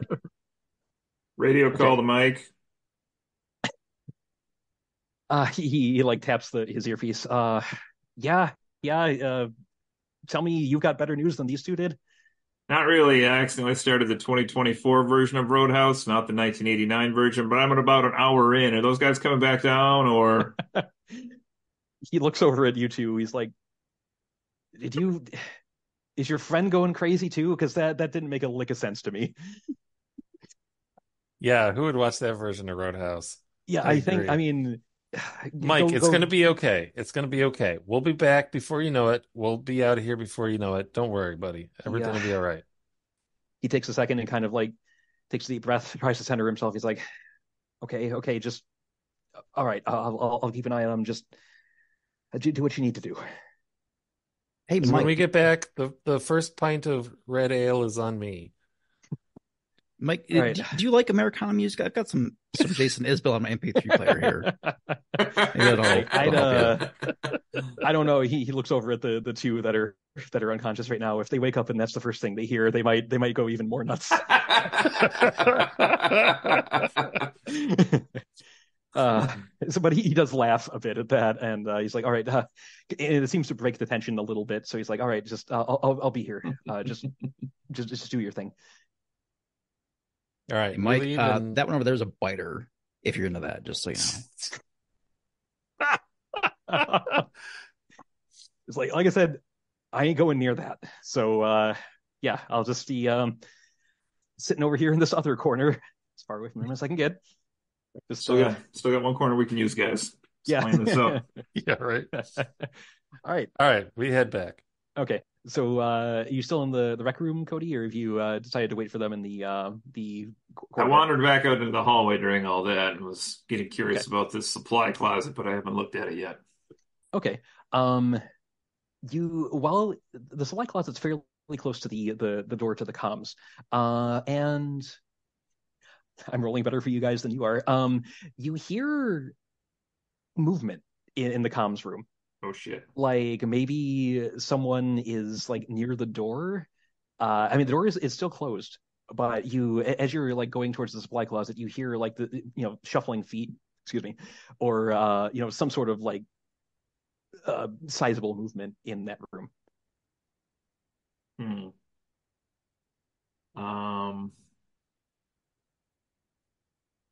Can I just pop in the supply closet quickly while I'm waiting for them? Sure. Yeah, I'd say, you certainly have time considering the conversations they had. Nothing's going to happen in here. We'll be fine.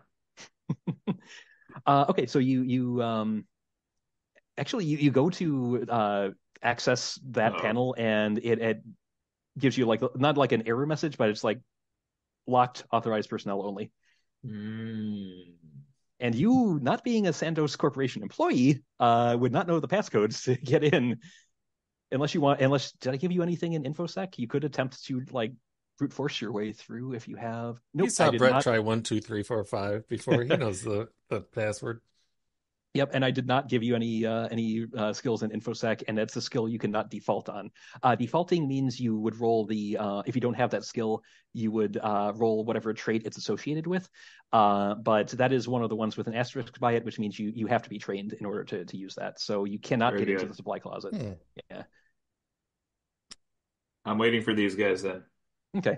So yeah, they make their way back down into the hallway and reconnoiter with you. I'll put the ball in your court at this point. We just let him know everything that Jenna said about what happened so that he's up to speed, and that Mike is getting a little antsy in the pantsy and having some trouble. Let you guys know that they don't have ping pong in the rec room. With Everything the low else is gravity good. situation, that makes sense, yeah. But also one of the things in the pantry is a Japanese symbol, so there's that as well. If that wasn't relayed before. Was it three-eyed raven? The three-footed raven. The chicken foot room. Oh, yeah, Yatagarasu. Sure. Actually, with you mentioning that, if the two of you want to give me a roll on networking hypercorps, Okay. see if you recognize that as like a company symbol. Nope. I sure don't. I do not either. Okay. Yeah. Maybe some sort of like artisanal food company or something, but you got nothing. If it's not on a beer label, I don't know it. That's fair. So the supply closet needs a passcode, or there's some kind of movement happening here in the comms room. Did you open one of those crates with this strange symbol on it? Because Jenna said they were sitting down to eat when this all started. I don't remember if one of those was the open ones or not, actually. Some of those had been pried open. But it looked like they weren't opened the way they were intended to be. It looked like they were, Ripped. wrenched open to get at the food inside. Do you guys want to do a quick dip in the supply closet, or do you want to check out the comms? As you're talking, you do hear more movement. Like, it almost sounds like someone is trying to like shove something heavy on the other side of the door. Uh-oh. I think finding the survivors and getting them out of here has got to be our top priority at this point. Of course it is. I'm security detail. That's what I was going to say. We better get that door open before they block it, people. All right. So this one also locked when you attempt to open it. And you can the employees of the company could attempt an interface roll to see if you're able to get through it the normal way, or if that doesn't work, you got other options. Well, I'm not an employee. Oh, yeah, you are. I am? Yeah. You and Dave are both employed by Sandoz Corporation. Oh, Sandoz Mining. well. Yeah. Yes, I will try to interface with it then. Okay. So give me a roll, see if it opens for you. 90 out of 50. All right, I got a 17 out of 30. I remind him of what the password is. Thanks, password. Jack. Yeah, remember, this is a new station. It's the factory default, so it's da-da-da-da-da. So you do manage to get that override, and door slides open, and you see it's half blocked by what looks like some sort of equipment cabinet that is in the process of being pushed across the entryway. It's like half blocked, so you could squeeze in, or you could try to like shove the cabinet back. You hear a cry of alarm from inside. All right, I say, "Hello, we're a team set by Santos to help. Is anyone okay in there?" All of a sudden the whatever the rack he's pushing, it kind of grinds to a halt. He's like, you see a disheveled face peek around the side. He's glasses, which is odd considering most people have like those sorts of genetic shortcomings, for lack of a better term, weeded out of them, where they don't need glasses anymore or like hearing aids or anything ever. It's just usually people's bodies are pretty well tuned at this point. So the fact that he has glasses is bizarre. But it also points at this to being Brian Gerard from the Solaris firm. And he's got a mop of like curly, unruly hair. He looks very, very disheveled. Does he does have some blood splattered on him, but not to the extent of Amanda. And he's looking at you like from between the shelves of the rack. He's like, how do I know I can trust you?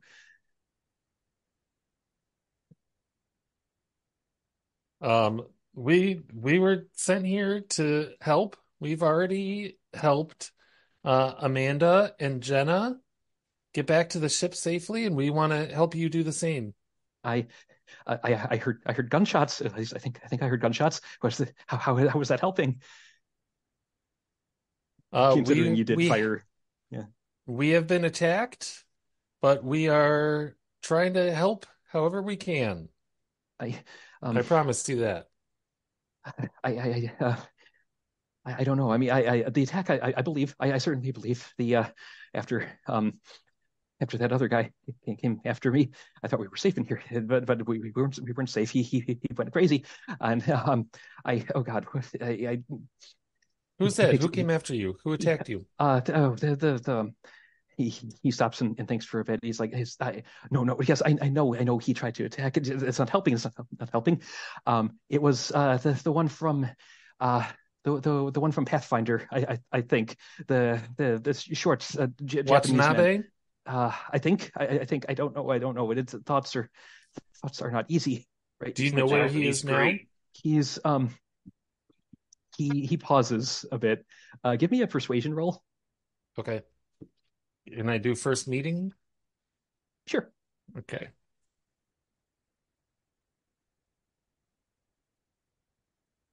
Yeah, 12 over 50. He he kind of he looks back over his shoulder and says, "You you got to understand. I didn't mean to do it. All right. You got to understand. I didn't mean to do it. But Ooh, we we were hiding here because everyone was going nuts. All right.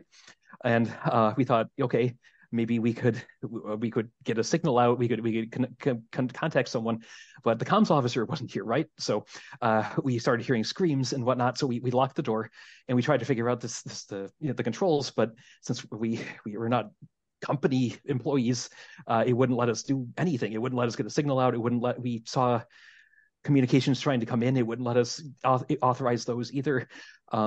And after, God, I don't know, hours, a day, maybe, he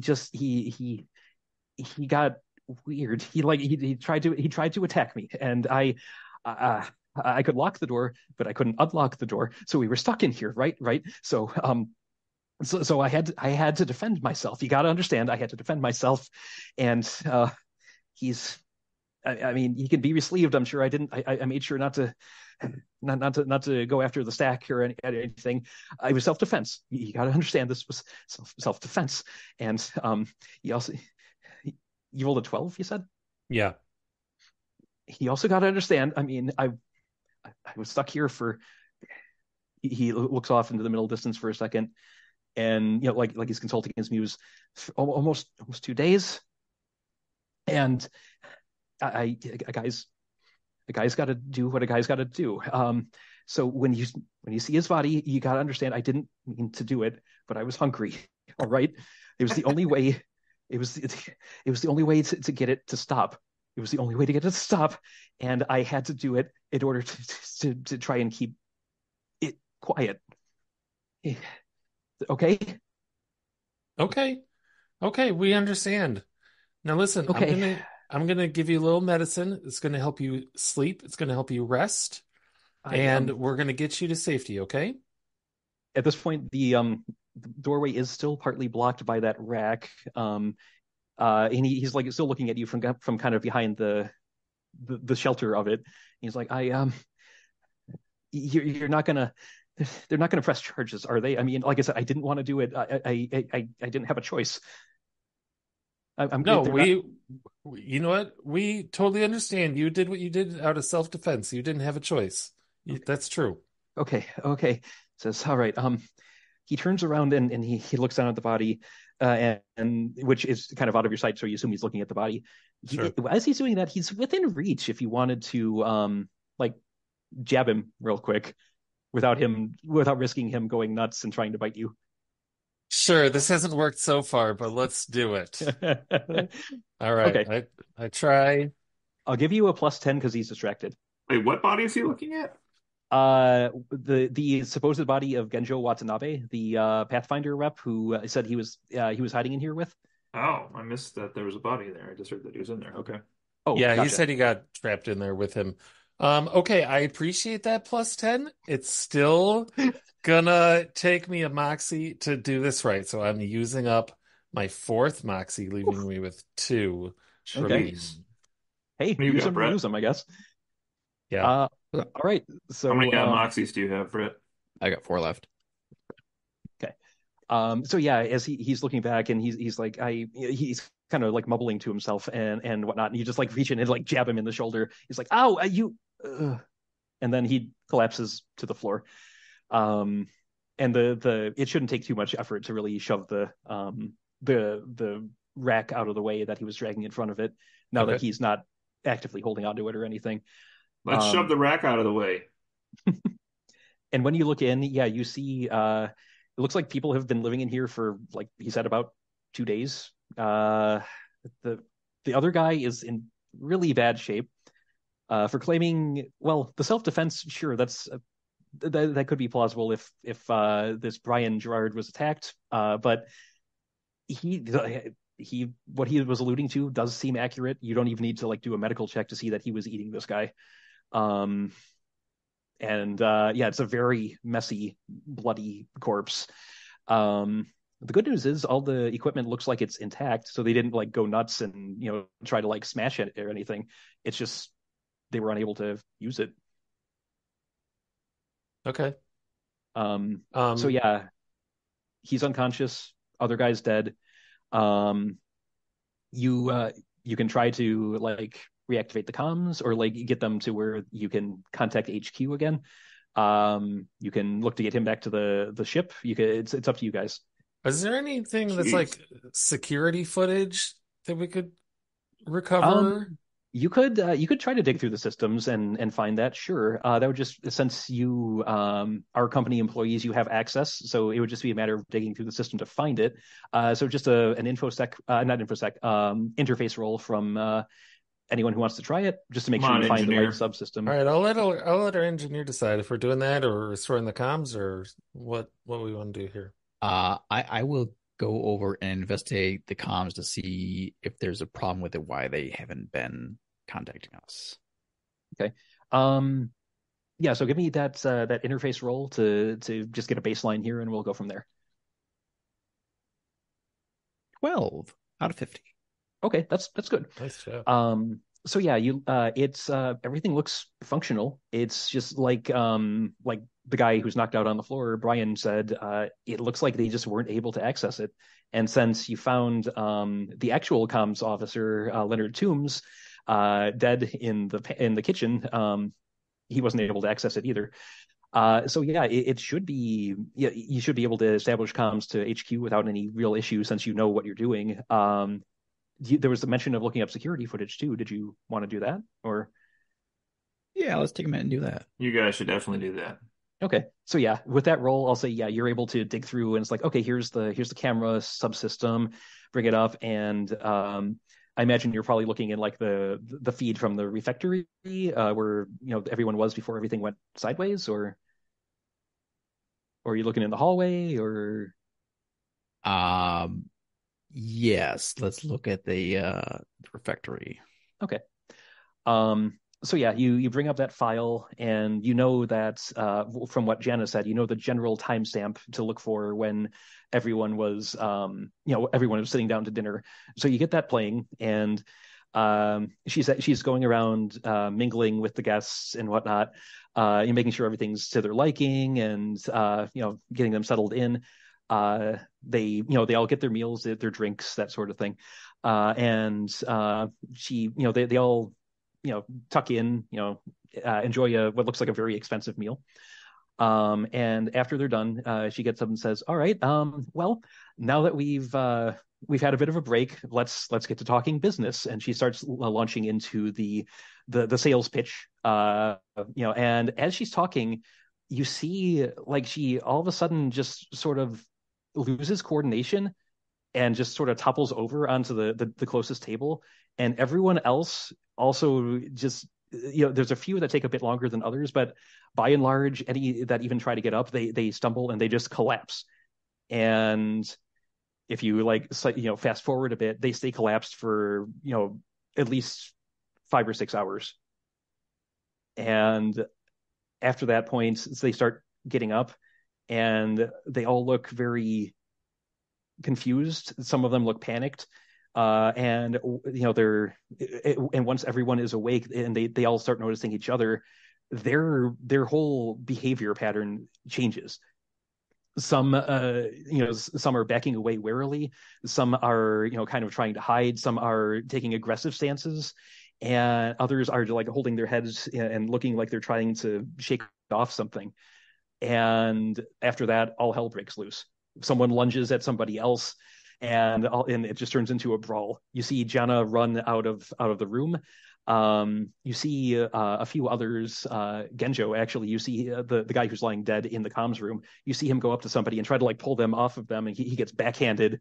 And then he and Brian Gerard, they see each other and they run out of the room as well. And everyone else just is in a knockdown, drag out melee that leaves several of them dead. One tries to crawl, to they've taken a pretty bad hit from a chair to the back of the head, and they're trying to like get into the hallway, but they get dragged back in, which explains the blood smear that you saw, and then dragged back into the kitchen.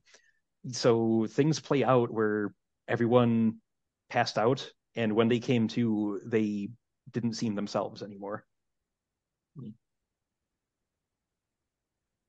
And after that, it's there's not a whole lot of activity once the fight breaks down and people like venture off into the various spots where they have been occupying their time for a while now, it seems.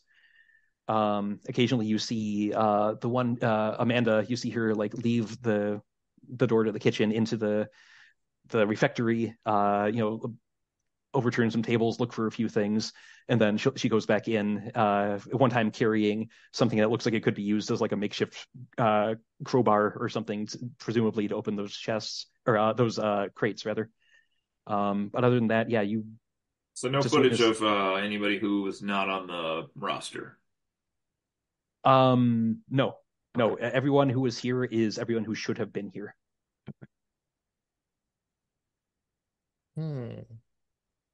Which means this place wasn't invaded or anything, but Right. something happened. Hmm. Well, Did you did you want to pour over the footage a bit more, reestablish the comms? What you doing? I think at this point we need to contact HQ and let them know what's going on here. Okay, easy peasy, especially with that roll you got. So you enter in the correct sequence, and the incoming message inbox, like it blows up pretty much, not literally, but it's just like yeah. notification. And then you establish a link, and someone on the other end picks up. It's like, uh, Cobalt One. This is Sandos HQ. It's so good to hear from you.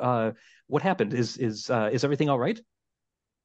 This is MacGyver here. We got a real shit show down here. We haven't figured out what's going on yet, but like half these people are dead. I say there's a pause. Say again, MacGyver.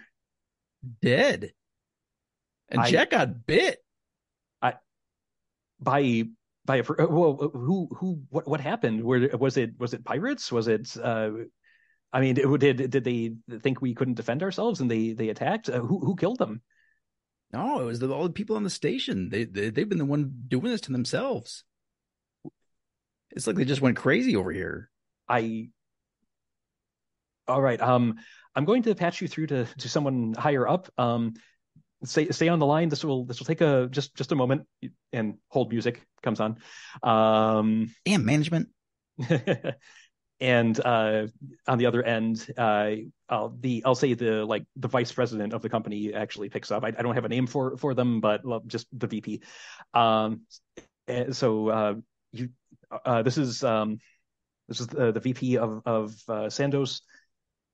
You said people they went nuts and started attacking each other. That's what it looks like.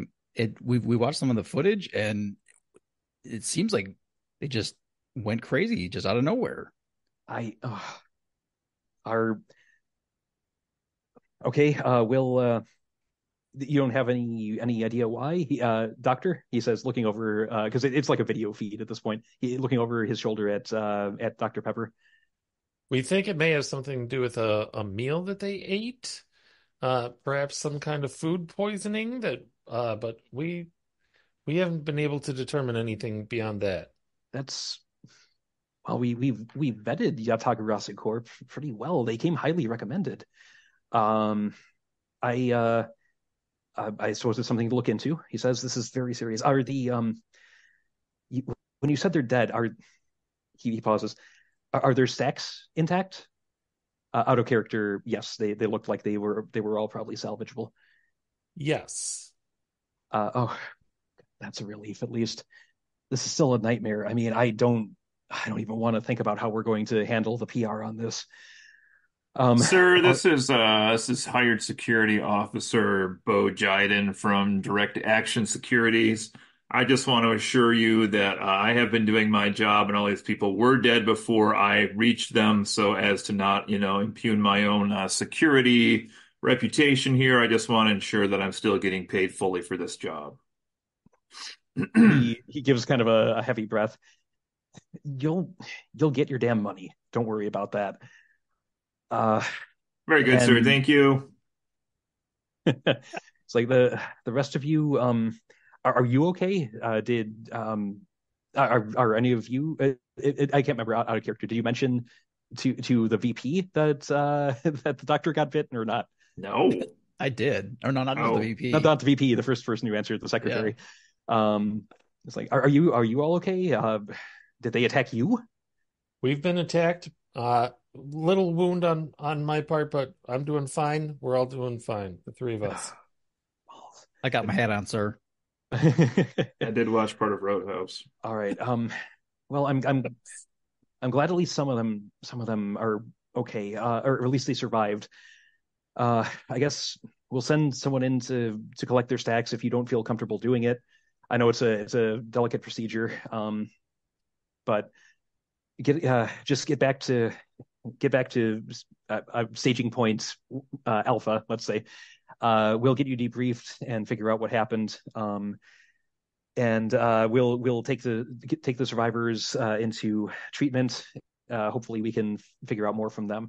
Um, I I guess it feels wrong to say good work, but I'm glad you got communications reestablished. We'll figure out the rest of this. I just I just don't want to think of how we're going to explain this to the press. So we'll we'll talk once you're back at back on company grounds, so to speak. So if there's nothing else you guys are going to say, he'll end the communication, and you can return with 3 survivors at least. Yeah, that sounds good. I think maybe we should grab a crate of that food so it can be investigated as well. Okay. So yeah, you get Brian onto the ship. Mike, eyes him very, very warily as you bring him on board. And at It's the this last one, point, don't worry. yeah. At this point, the other 2 are still out, which is good. Especially because they're medically sedated at this point. So you bring the crate of food on board as well, and head on back to where you had been stationed before.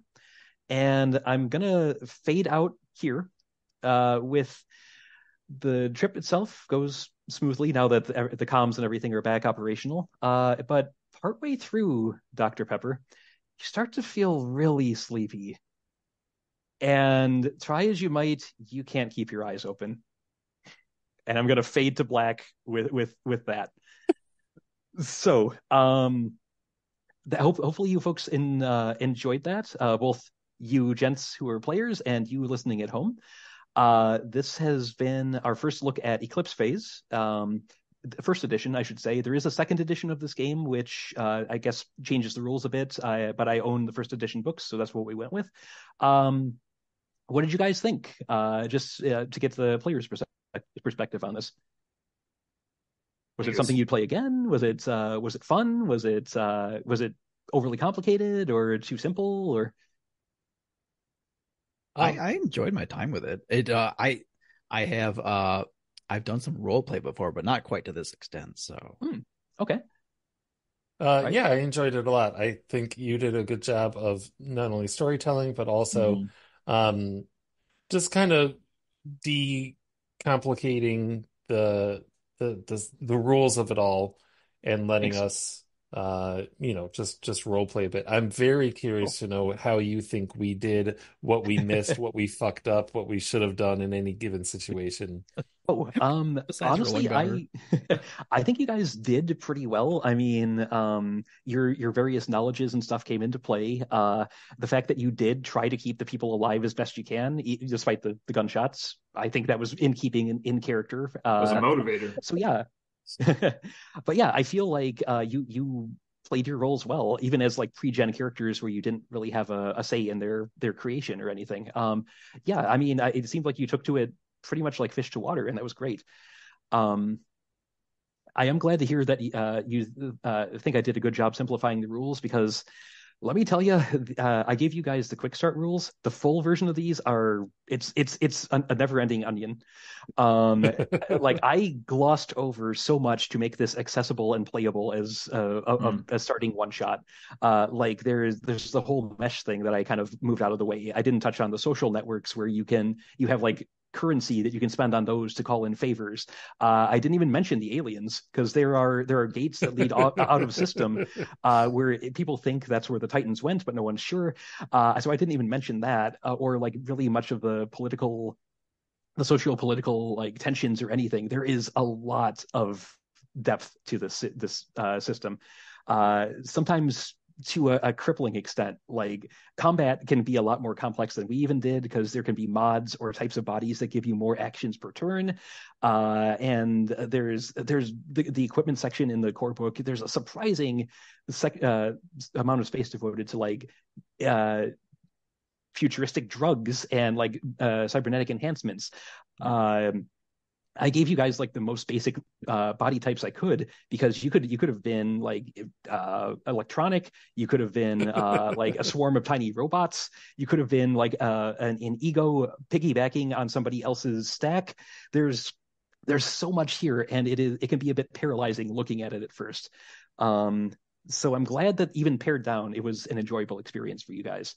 That said, with how much complexity there is to this, I am a little hesitant to like keep running it, just because if you get out of this like self-contained area, all of a sudden there's like a dozen other subsystems you have to worry about. Yeah, and that's sense. A lot to juggle. But I'm glad that this went well.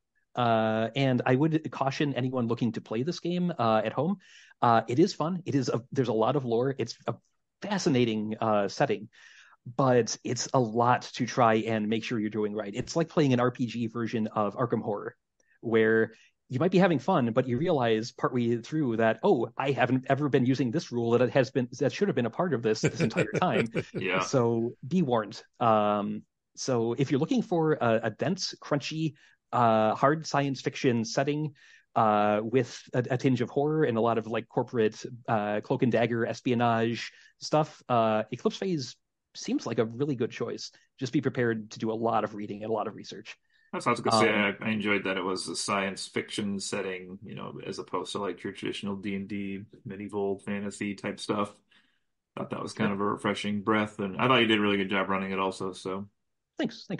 So yeah, this has been the first installment of Friends Occasionally Navigating Dungeons. Next time, I anticipate we'll probably be digging into a different system just to try something else, unless you guys really, really wanted to continue with this. If you do, that's fine. But otherwise, I'm fine swapping it up and trying something new. You Let me got know later on, because I have a ton of other things we can try. you got to tell Um, us though. Was it the mining operation that made them all crazy? That was my guess, but we never went down there. it was given that okay, spoilers if we do continue this Oh, if we're gonna continue it, then don't spoil well it. no That's no fine. I'll say it. I trust you guys to keep out of character knowledge out of character. But for anyone listening at home, if we do ever come back to this, it was something in the food. It was basically a nanovirus, which is something that the way I designed it is it infects not only your body, but it also infects your stack. So even being resleeved, you're going to Hmm. carry it along with you. And in terms of going beyond that, I can tell you exactly why it was delivered if you want, but that's a whole other kettle of fish. Um, oh Was hell, one of the people we rescued like secretly behind this? oh hell, I'll tell you. Um, if one of you had succeeded in knowing in your networking hypercorp role, you would have known that Yatagarasu Corp is it is an agricultural conglomerate owned by a trio of uplifted ravens. Hence, the three-legged crow. So they were leaning into that. However, they are part of what are called a group called the Mercurials, which are either AIs or uplifts or people who just don't like the status quo and want to see everything burn. And they resent the fact that they were lifted up from their normal existence as a species into something that had to deal with this existential crisis of the Earth being destroyed, and now they're wrapped up, in all of this with the humans who did it to them. So they're trying to basically get a bit of revenge. And this is where the hard science fiction comes in, because I discovered that the neurons in your head aren't the only neurons in your body. You have neurons in your gut that are called the enteric nervous system. They designed a nanovirus that basically uplifted that. So you have a second consciousness suddenly in your head when you in your body when you get infected with this that doesn't know where it is, what it wants. All it knows is hunger, fear, and Oh needing to wow. protect what. Yeah. So it's basically the ravens and the other uplifts never asked to be uplifted, so they're returning the favor and basically putting humanity through hell to try and get some revenge. So that was going to be like the longer overarching idea I had for This this. really was the tip of the iceberg. That's cool. Thanks. Yeah. Yeah. And Nice job. but with that said, it's been a long episode. I knew it would be, but and I'm sure folks have stuff to do. So thanks for listening. Thanks for playing. Glad everyone had fun, and we'll see you next time. Oh, I guess we do need to lead us out with our new traditional rant. So, Mr. Bo Jiden, if you were suddenly confronted by a disease crazy like space zombie with a nanoplague running through it, and but it through no fault of its own, it was a normal human up until that point, and it really just wanted your help. What would you do? All right, here's the beat. This is what I'd do.